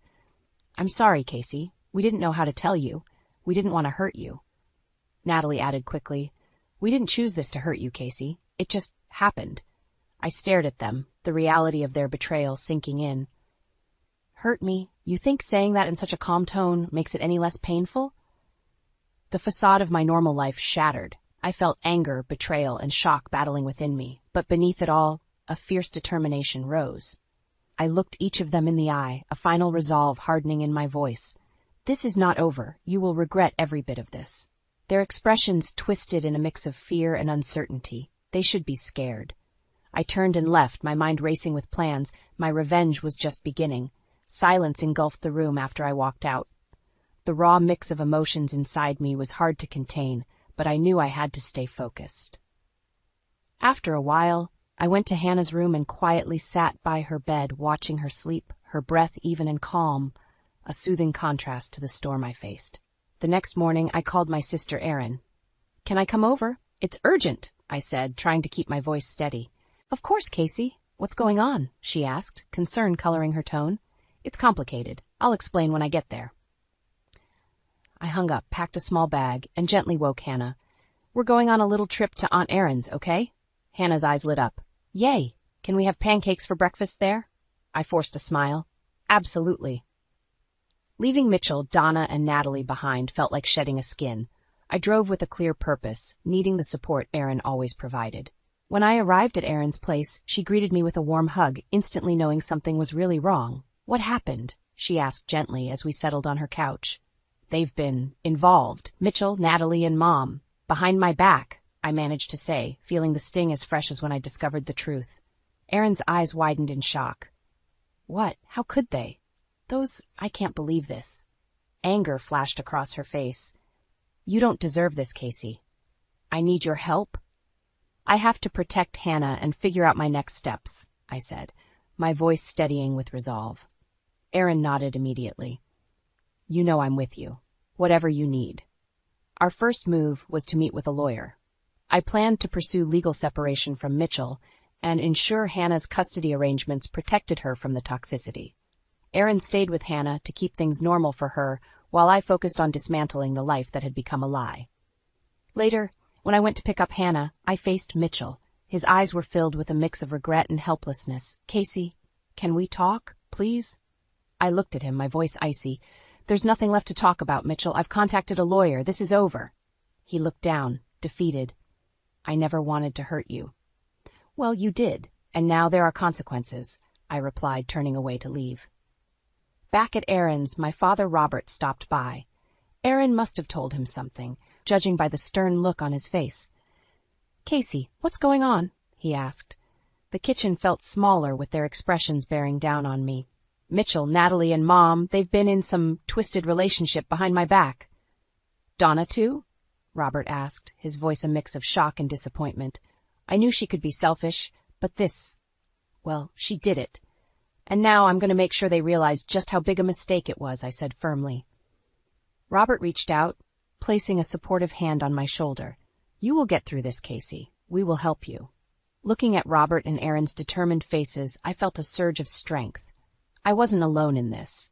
With every step, I grew more resolved to cut these toxic ties and protect Hannah from the fallout. Mitchell, Natalie, and Donna thought I was just hurt. They had no idea what was coming their way. Aaron's house became our sanctuary. Hannah adjusted to the change with the resilience only a child could muster, soothed by the presence of her doting aunt and stern but loving grandfather. Meanwhile, I threw myself into the legal proceedings. My lawyer, Denise, was a tough woman who didn't mince words. "We need to file for custody and get a restraining order if necessary," Denise said during our first meeting. "Protecting Hannah should be our #1 priority." I nodded. "I can't let her be around them, not after what they've done. Yes, every detail matters. Keep it professional, but don't hold back anything relevant." Mitchell's response to the legal notice didn't take long. He was furious, calling and texting relentlessly. When we finally met in mediation, his eyes bore holes into mine. "This is ridiculous, Casey. We can work this out without dragging Hannah into it," he argued. "No, Mitchell, you lost that chance the moment you betrayed me," I shot back. His betrayal felt like an abyss between us, impossible to bridge. Our argument escalated until Denise intervened. "Let's keep it civil. We're here for Hannah's best interests." Mitchell fumed but didn't argue further. His lawyer tugged at his sleeve, signaling it was time to dial it down. But I knew the simmering rage and desperation hiding behind his calm facade. The scandal spread quickly through our community. Neighbors whispered behind their hands. Social media buzzed with speculation. One day, dropping Hannah off at school, I overheard a couple of parents. "Did you hear about Casey's husband? Cheated on her with her best friend and her mother. Can you imagine?" I stiffened but walked on, head held high. This wasn't my shame to bear. But the public fallout hit its peak when Sam, Natalie's husband, stormed into the lawyer's office one day. His face was a mask of fury. "Casey, is it true? Natalie and Mitchell?" he demanded. "Yes," I said simply, meeting his gaze. "It's all true." Sam's face twisted with rage and hurt. "I knew something was off. I'm filing for divorce. She won't see a penny from me." His anger was a stark reflection of mine, and I felt a grim satisfaction knowing Natalie would face consequences beyond what I could enact. As the weeks went by, our strategy paid off. The court granted me full custody of Hannah, and Mitchell was ordered to pay alimony and child support. Publicly, the scandal wreaked havoc on his reputation. Donna found herself the target of disdain from her social circles. I never thought she'd go that low. I heard someone say at the grocery store, it was a small satisfaction, but satisfying nonetheless. Natalie, on the other hand, was dealing with Sam's impending divorce suit, a messy, ugly affair. Her once shimmering life was disintegrating. Through it all, Aaron and Robert stayed by my side, helping me rebuild. Their steadfast support was my lifeline. As the dust began to settle, Mitchell approached me one last time. His face was drawn, his eyes hollow. "Casey, is there any way we can start over?" I looked at him, the man who had once been my world, now alien to me. "No, Mitchell, we're done. You need to live with the choices you made. Hannah and I are moving on." Turning away, I felt a surge of relief. I had faced betrayal and found my strength. The road ahead wasn't clear, but at least it was mine to walk, free from deceit and betrayal. Life had settled into a new rhythm at Aaron's house. Hannah was adjusting well, and I finally felt a sense of control returning. But I wasn't done. The time had come for my revenge. Late one evening, after putting Hannah to bed, I sat down with Aaron. It's time. I need to expose them, I said, my voice resolute. Aaron leaned in, her eyes full of determination. What's your plan? I pulled out my laptop and showed her the secret recordings I'd managed to collect over the past few weeks. Mitchell's confessions, Natalie's guilt-ridden ramblings, and Donna's shocking admissions. These need to go public. People need to see who they really are, I explained. Aaron nodded. Let's do it. They deserve everything coming their way. Together, we uploaded the videos to a hidden social media account and shared the links anonymously with several community groups and local news outlets. It didn't take long for the videos to go viral. The fallout was immediate and brutal. Comments poured in, expressing disdain and disbelief. The once respected Mitchell, Natalie, and Donna were now subjects of vicious gossip and public shaming. I received a text from Mitchell late that night. Casey, you need to stop this. It's ruining us. I ignored it. There was no room for mercy. A few days later, I ran into Donna at the grocery store. She looked haggard, a shell of the woman she once was. Casey, I can't go anywhere without people staring at me. How could you do this? I met her eyes without flinching. You did this to yourself, Mom. Actions have consequences. Natalie's life was unraveling too. Sam's divorce suit was the talk of the town. I heard through mutual friends that she'd been forced to leave her job. One evening, she called me, her voice trembling. Casey, please, I'm begging you, stop this. I've lost everything. Good, I replied coldly. Now you know how it feels. Mitchell, desperate, showed up at Aaron's doorstep. Aaron stood firm, blocking his way. You're not welcome here, Mitchell. Leave. He pleaded. Please, Casey, I was wrong. I'll do anything to fix this. I stepped forward, my face a mask of resolve. Fix it? There's no fixing this. You did this. Now live with it. With Mitchell gone and my revenge complete, I felt a strange sense of closure. Aaron and Robert's unwavering support had given me the strength to reclaim my life. It had been a long, painful journey, but I had survived and emerged stronger. Through the chaos, Hannah remained my beacon. One evening, as we sat together watching her favorite show, she turned to me and said, Mommy, are we happy now? I smiled, genuinely this time. Yes, sweetie, we're happy. In the weeks that followed, Mitchell's life fell apart. He lost his job, became a pariah in the community, and was left to brood in his isolation. Donna and Natalie were similarly ostracized, struggling to rebuild their shattered reputations. As for me, I found peace in the simple joys, morning pancakes with Hannah, quiet evenings with Aaron and Robert, and the calm certainty that I had done the right thing. The web of deceit that once strangled my life was gone. Looking ahead, I saw a future filled with hope and new beginnings. Mitchell, Natalie, and Donna had tried to break me, but all they did was make me stronger. Standing in the warm sunlight, holding Hannah's hand, I knew that we had finally found our way out of the darkness, and there was no going back. Months passed, and a sense of normalcy slowly returned. Aaron's house had become a home for Hannah and me. The chaos created by Mitchell, Natalie, and Donna's betrayal was starting to feel like a distant nightmare. One sunny Saturday morning, Aaron and I were watching Hannah play in the backyard when the doorbell rang. It was Mitchell. He looked like a ghost of his former self, pale, tired, and aged beyond his years. Can we talk, please? He asked, his voice barely above a whisper. Aaron stayed inside, ready to intervene if necessary. I stepped out onto the porch, folding my arms. What do you want, Mitchell? He struggled for words, desperation clear in his eyes. I lost everything, Casey. My job, my friends, my life. I know I deserve it, but I need to see Hannah. Please. She's doing fine without you. Better, in fact, I replied, not ready to soften. Casey, he pleaded. I know I can't fix what I did, but she's my daughter, too. I don't want to miss her growing up, I sighed, feeling a conflict within. You should have thought of that before you betrayed us. He nodded, a broken man. I know, and I'll spend the rest of my life making it up to both of you if you'll let me. Go home, Mitchell, I said warily. I'll think about it. Back inside, Erin looked at me, concern etched on her face. You okay? Yeah, I said, exhaling slowly. Just dealing with the wreckage. My father, Robert, came by often, offering the kind of quiet support that spoke volumes. You're doing great, Casey. Better than I ever expected.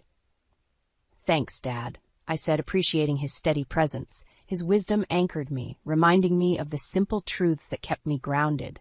Donna's attempts to mend our severed bond were less frequent but equally poignant. One afternoon she called. "Casey, I miss you. I'm so sorry for everything." "The damage is done, Mom," I answered with a sad finality.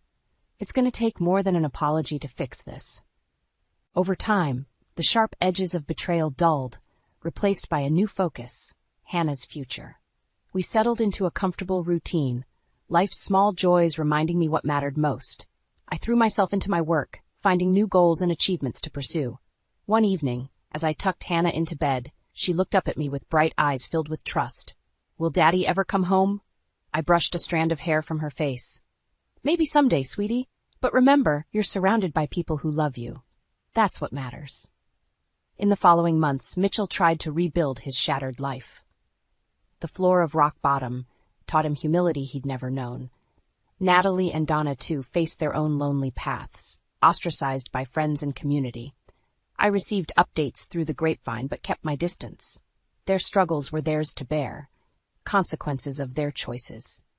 I was busy with something far more important, creating a safe, loving environment for Hannah. One day, walking hand in hand with Hannah through a park, I felt a sense of peace. "Mommy, look at the ducks," she shouted excitedly. I smiled, squeezing her tiny hand. "They're beautiful, aren't they?" For the first time in a long while, the future looked bright. I had faced the nightmare, fought my battles, and emerged stronger.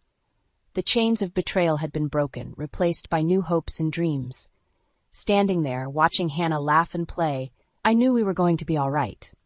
Our story wasn't just about revenge, it was about rediscovering life, finding strength in the ruins, and building a future free from the shadows of deceit.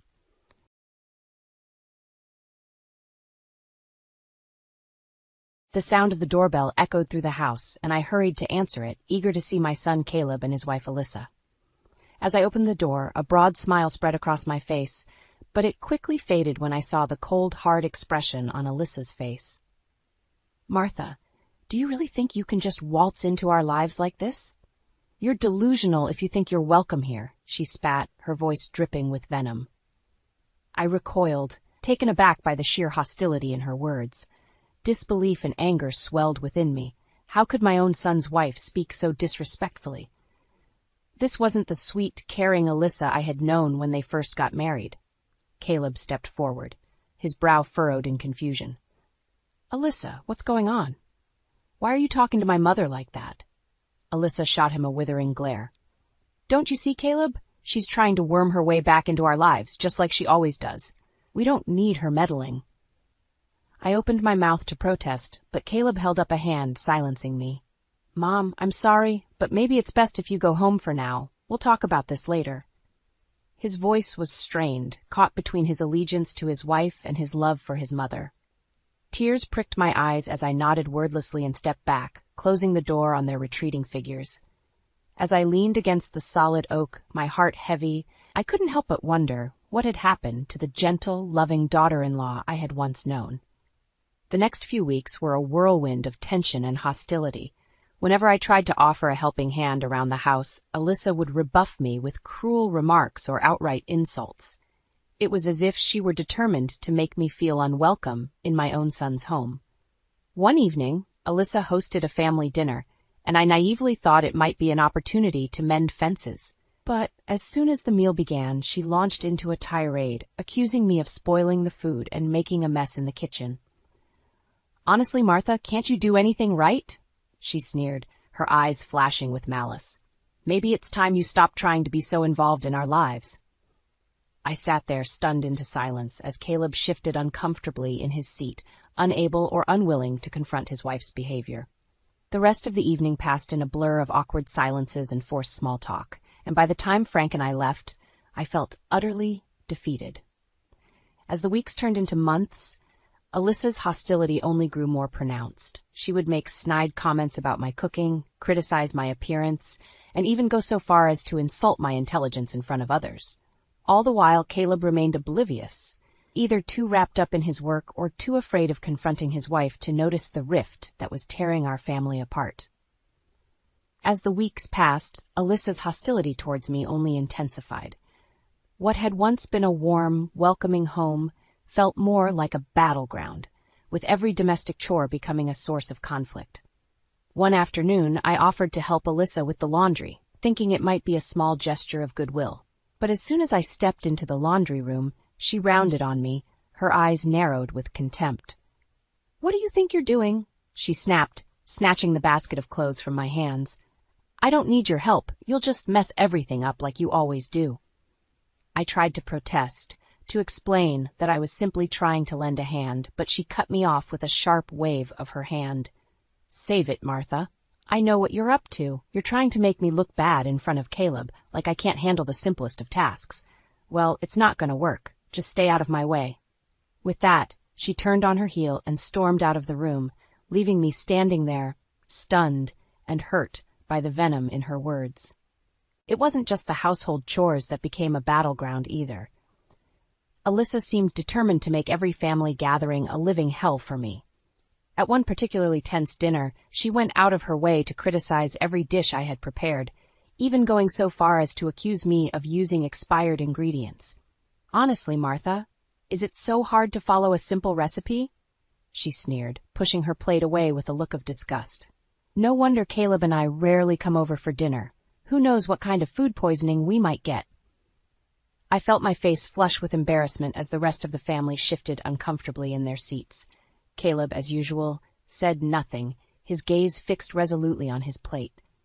After the meal, as I was cleaning up in the kitchen, Alyssa sauntered in, a cruel smirk playing on her lips.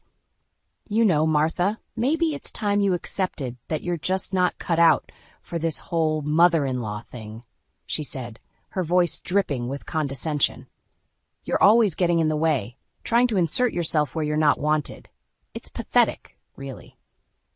I clenched my fists, struggling to keep my composure in the face of her cruelty. "Alyssa, I don't know what I've done to deserve this kind of treatment from you," I said, my voice trembling with barely contained emotion. "But this has to stop. You're tearing our family apart." She let out a cruel laugh, her eyes glinting with malice. "Oh, please, don't act like you're the victim here, Martha.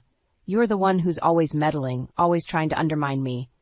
Well, I've got news for you. It's not going to work. I'm in charge here, and you'd better start respecting that." With that, she turned and stalked out of the kitchen, leaving me feeling more alone and helpless than ever before. As the months dragged on, it became increasingly clear that Alyssa's behavior was part of a calculated scheme to isolate me from my own family. Her manipulative tactics were subtle at first, but soon they became painfully obvious. It started with her suggestions that Frank and I should move in with them to help out around the house. At first, it seemed like a kind gesture, a way for us to spend more time with our son and grandchildren. But as the weeks passed, Alyssa's true intentions became clear. "You know, Martha, it's really not fair for you and Frank to be living on your own at your age," she would say, feigning concern. "You should be closer to us so we can take care of you properly." I would politely decline, assuring her that Frank and I were perfectly capable of caring for ourselves. But Alyssa was relentless, bringing it up at every opportunity until finally I agreed just to keep the peace. Little did I know, it was all part of her plan. A few months later, Caleb came to us with a proposal. "Mom, Dad, Alyssa and I have been talking, and we think it might be a good idea for us to move into a bigger house," he said, a hopeful smile on his face. "That way you two could come and live with us, and we could all be together as one big happy family." I should have seen the warning signs then, but I was so desperate to maintain some semblance of family unity that I agreed without hesitation. The next few weeks were a whirlwind of activity as we began searching for the perfect house. Alyssa was adamant that we find a place with enough space for all of us, promising that we would finally be able to live in harmony under one roof. But as the moving day drew closer, I couldn't shake the feeling that something wasn't quite right. Alyssa's behavior had taken on a strange, almost manic quality, and there was a glint in her eye that made me uneasy. Still, I pushed those doubts aside, determined to make the best of the situation for the sake of my son and my grandchildren. The day we finally moved into the new house should have been a joyous occasion, but it quickly became clear that Alyssa had other plans. As we unpacked our belongings and tried to settle in, she made it abundantly clear that we were unwelcome guests in our own home. "I hope you don't think you're going to be able to just waltz in here and take over," she sneered, Her eyes narrowed in contempt. "This is my house, and you'll follow my rules." I tried to reason with her, to remind her that we were all family and that we should be able to live together in peace and harmony, but Alyssa was having none of it. "Don't give me that family nonsense," she spat.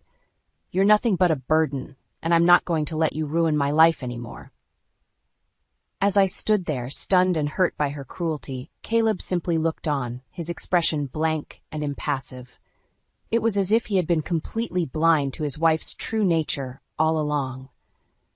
That night, as Frank and I unpacked the last of our belongings in the small guest room Alyssa had grudgingly allocated to us, I couldn't help but feel a sense of dread settle over me.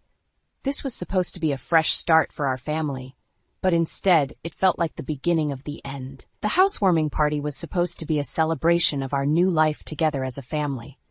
But for Alyssa, it was merely an opportunity to drive the final nail into the coffin of our once happy relationship.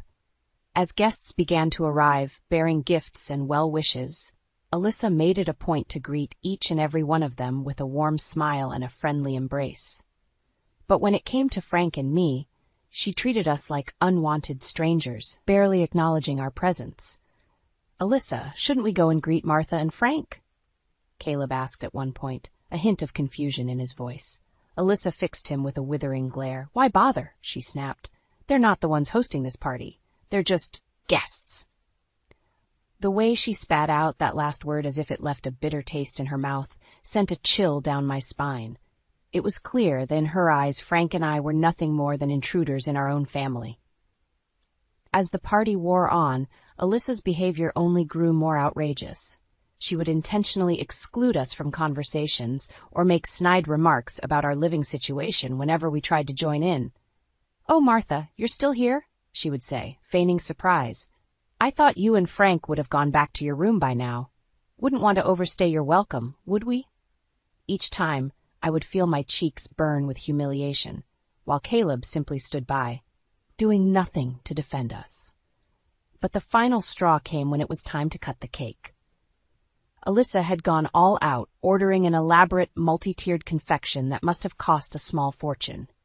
As she gathered everyone around for the ceremonial slicing, she made a point of positioning Frank and me at the very back of the crowd, almost as if she were ashamed to be associated with us. "All right, everyone, gather round," she called out, her voice sickly sweet. "It's time to celebrate our new home and our new life together." She fixed me with a pointed stare as she said those last few words, her lips curled into a cruel smirk. As she began cutting into the cake, distributing slices to everyone except Frank and me, I felt a wave of anger and humiliation wash over me. This was supposed to be a time of joy and togetherness, but Alyssa had turned it into a twisted form of torture, designed to remind us of our place in her world. Finally, when the last slice had been handed out, Alyssa turned to us, feigning surprise. "Oh, Martha, Frank, I'm so sorry. I completely forgot about you two," she said, her tone dripping with false sincerity. "But I suppose it's for the best. You wouldn't want to ruin your figures with all that sugar, would you?" The laughter that rippled through the crowd was like a knife to my heart. In that moment, I realized that Alyssa had won. She had succeeded in turning our family against us, and there was nothing we could do to stop her. Tears stinging my eyes, I turned to Frank and said the words I never thought I'd have to utter. "Let's go, dear. I think it's time we left." As we made our way towards the door, I could hear Alyssa's mocking laughter ringing in my ears. But even as my heart shattered into a million pieces, a small spark of determination began to flicker within me. This wasn't over. Not by a long shot. Alyssa may have won the battle, but the war was just beginning. And I vowed, right then and there, that I would make her pay for every ounce of disrespect and humiliation she'd heaped upon us. In the days following the housewarming party debacle, Frank and I retreated into ourselves, nursing our wounds and trying to make sense of the cruelty we had endured. But as the shock and humiliation began to fade, a new emotion took root within me, a burning desire for revenge. It was then that I remembered a crucial detail that Alyssa had been kept in the dark about all these years, the financial support I had been secretly providing Caleb. You see, my son's job as an engineer didn't pay him nearly enough to support the lavish lifestyle Alyssa had grown accustomed to. So for years, I had been funneling a portion of my retirement savings into his bank account each month, ensuring that he could keep up with her extravagant demands. And that's when the plan began to take shape. "Frank," I said one evening as we sat together in the small guest room that had become our sanctuary, "I think it's time we cut Caleb off." My husband looked at me, his brow furrowed in confusion. "Cut him off? But what about his financial situation? You know he can't afford to support Alyssa's spending habits on his own." I nodded, a grim smile spreading across my face. "Exactly. And when the money stops coming in and Alyssa starts to feel the pinch, that's when we'll make our move." Over the next few weeks, I meticulously executed my plan. I stopped the monthly transfers to Caleb's account, careful to cover my tracks and make it appear as though the funds had simply dried up. And sure enough, it didn't take long for the cracks in Alyssa's perfect little world to start showing. At first, it was just little things, complaints about having to cut back on luxury purchases or grumbling about the need to stick to a budget. But soon, those grumbles turned into full-blown tantrums, as Alyssa realized that the lavish lifestyle she had grown accustomed to was slipping through her fingers. "Caleb, what's going on?" I overheard her demand one night, her voice shrill with panic. "Why is there so little money in our accounts? We can barely afford to pay the bills this month." "I don't know, Alyssa," Caleb replied, his tone weary and defeated. "Things have just been tight at work lately. We may have to tighten our belts for a little while." But Alyssa was having none of it. She railed and raged, accusing Caleb of mismanaging their finances and threatening to leave him if he couldn't get things back on track. It was around this time that she started coming to me, her pride and ego battered, seeking handouts to sustain the lifestyle she had grown so accustomed to. "Martha, you have to help me," she pleaded, her eyes wide and desperate. "Caleb's finances are a mess, and we're barely scraping by. Surely you can spare a little money to help your daughter-in-law out?" But I remained resolute, feigning ignorance and refusing to give her a single cent. With each rejection, her desperation grew, until finally she reached her breaking point. "You miserable old hag," she screamed one day, her face twisted into a mask of rage. "I know you're behind this. You've been manipulating Caleb's finances all along, just to punish me." I simply stared back at her, my expression impassive. "I have no idea what you're talking about, Alyssa, but if you're having financial troubles, perhaps it's time you reevaluated your priorities." With that, I turned and walked away, leaving her sputtering and fuming in my wake. And as I retreated to the sanctuary of my room, I couldn't help but feel a sense of satisfaction wash over me. The wheels of my revenge were in motion, and there was no stopping them now. As the financial strain on Caleb and Alyssa's household intensified, the once pristine facade of their perfect life began to crumble. Alyssa, accustomed to a life of luxury, was unraveling at the seams, her desperation growing with each unpaid bill and overdue notice that piled up. Her panic reached a fever pitch one evening when she barged into the guest room where Frank and I were staying, her eyes wild and her hair disheveled. "You have to help me, Martha," she pleaded, her voice trembling with desperation. "I don't know what's going on, but we're running out of money, and I can't make ends meet." I regarded her coolly, unmoved by her histrionics. "I'm sorry, Alyssa, but I don't understand what you expect me to do. Caleb is a grown man, and it's his responsibility to provide for his family." She let out a frustrated growl, her fingers curling into fists at her sides. "Don't play dumb with me, you old hag. I know you've been cutting off Caleb's income behind my back. This is all you're doing." I feigned innocence, shaking my head slowly. "I assure you, Alyssa, I have no idea what you're talking about. If you and Caleb are having financial troubles, perhaps it's time to reevaluate your spending habits." Her eyes narrowed dangerously, and for a moment I thought she might lash out at me physically, but instead she took a deep breath, seeming to regain some semblance of composure. "Fine," she spat, her voice laced with venom. "If that's how you want to play it, I'll just have to find another way to get the money we need." With that, she turned on her heel and stormed out of the room, leaving Frank and me in stunned silence. Over the next few weeks, I watched with a mixture of satisfaction and pity as Alyssa's world crumbled around her. She tried every trick in the book to keep up appearances, maxing out credit cards, taking out loans, even pawning her jewelry and designer handbags. But no matter what she did, the financial noose just seemed to tighten around her neck. Caleb, bless his heart, tried to reason with her, suggesting that they downsize or cut back on unnecessary expenses. But Alyssa was having none of it, stubbornly clinging to the lavish lifestyle she had grown accustomed to. "We can't let them win, Caleb," she would screech, her eyes wild with desperation. "They're trying to break us, but we have to stay strong." "Who's trying to break us, Alyssa?" Caleb would reply, his voice weary and confused. "I don't understand what's going on." But Alyssa was too far gone, consumed by her own paranoia and greed. She lashed out at everyone around her, accusing them of conspiring against her, of trying to take away everything she had worked so hard for. Finally, one evening, Caleb reached his breaking point. "Alyssa, we need to talk," he said, his voice trembling with a mixture of anger and sadness. This can't go on anymore."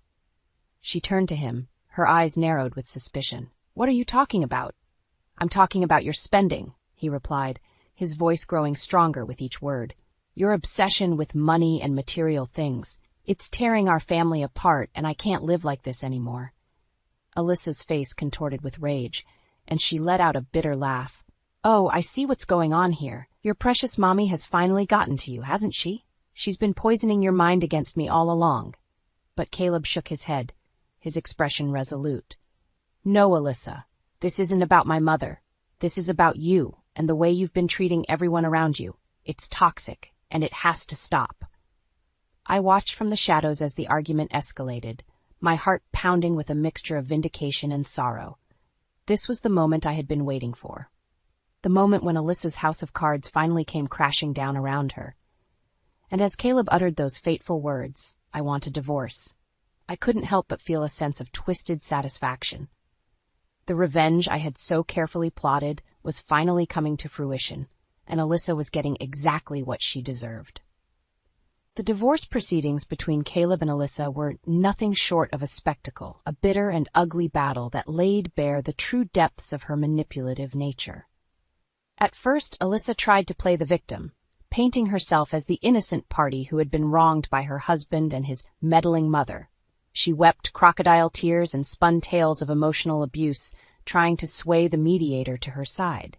"He's been brainwashed by that woman," she sobbed, gesturing dramatically towards me. "She's been poisoning his mind against me from the start, filling his head with lies and turning him against his own wife." Caleb, to his credit, remained calm and steadfast, refusing to be baited by her theatrics. "This has nothing to do with my mother, Alyssa," he said, his voice firm and unwavering. "This is about your behavior, your constant spending, your disrespect for our family, your refusal to take any responsibility for your actions." Alyssa's eyes narrowed, and she let out a derisive snort. "Oh, please, don't act like you're some kind of saint, Caleb.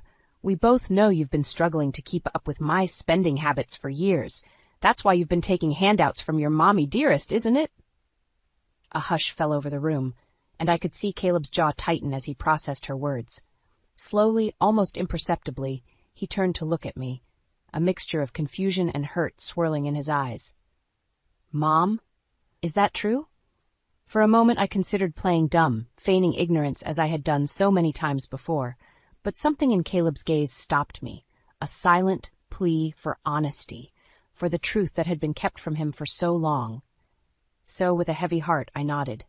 "Yes, Caleb, it's true. For years, I've been supplementing your income to help Alyssa maintain her lavish lifestyle, but I stopped a few months ago, and that's when everything started to unravel."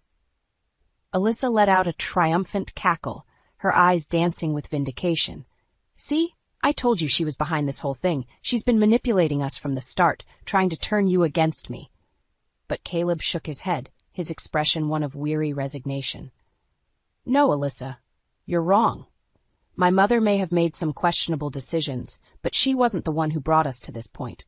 That was all you." Alyssa's mouth dropped open, her perfectly manicured hands clenching into fists at her sides. "How dare you talk to me like that? After everything I've done for you, for our family." "Everything you've done?" Caleb echoed, his voice laced with disbelief. "Alyssa, All you've done is spend money we didn't have, disrespect my family, and make our lives a living hell with your constant demands and tantrums." He took a deep breath, his shoulders squaring as he steeled himself for what he was about to say. "That's why I'm done. I'm done with the lies, the manipulation, the constant drama. I want a divorce, and I want you out of our lives for good." The room fell silent, the weight of Caleb's words hanging heavy in the air. Alyssa's face contorted with rage, her carefully constructed facade crumbling before our very eyes. "You'll regret this, Caleb," she hissed, her voice trembling with barely contained fury.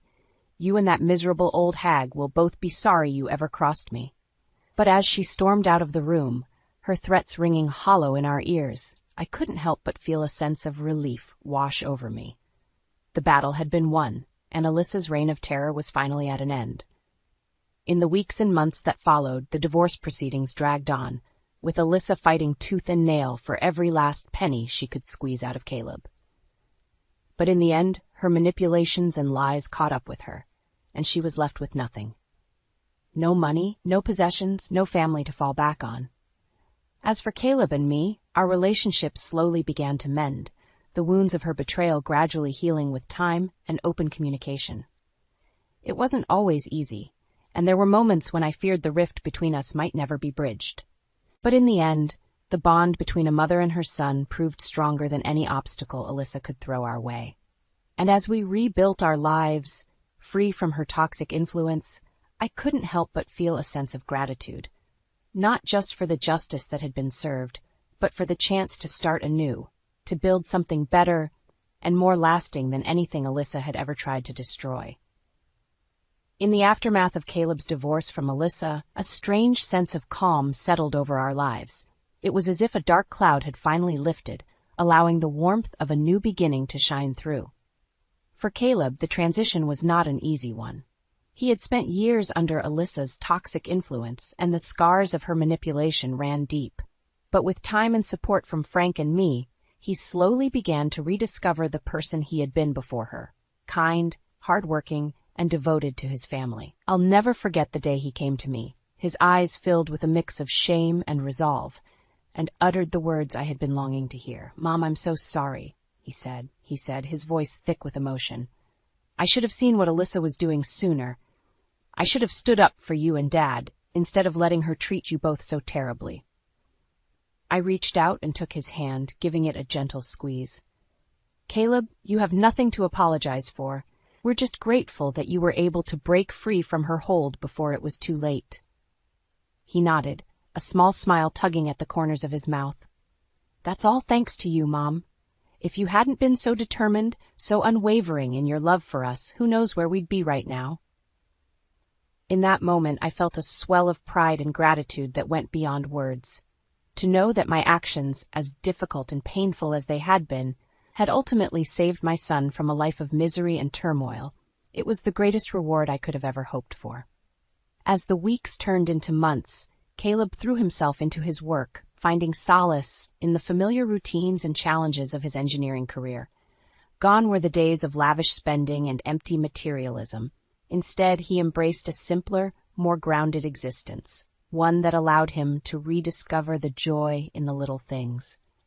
And through it all, Frank and I were there, offering our unwavering support and guidance as he navigated this new chapter of his life.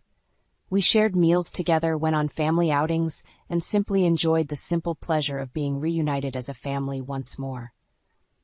Of course, there were moments when the ghosts of Alyssa's cruelty would rear their ugly heads. Sometimes Caleb would grow distant or withdrawn, lost in the memories of the pain she had inflicted upon us all. And on those days, Frank and I would simply hold space for him, offering a listening ear and a shoulder to lean on whenever he needed it. As for me, I found myself grappling with a strange mix of emotions.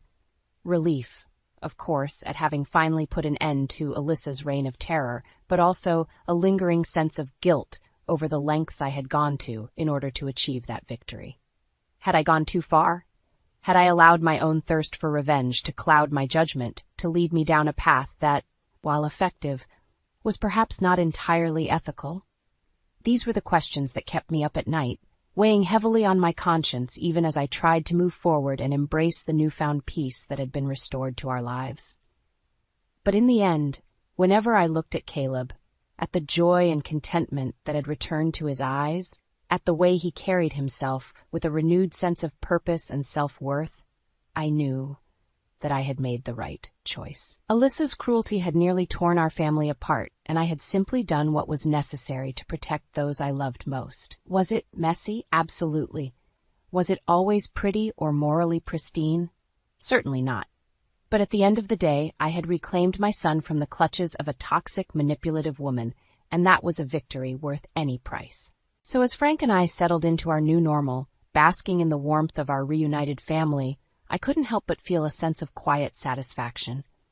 The road had been long and arduous, but we had emerged on the other side, scarred perhaps, but stronger and more resilient than ever before. And that, I realized, was the greatest revenge of all.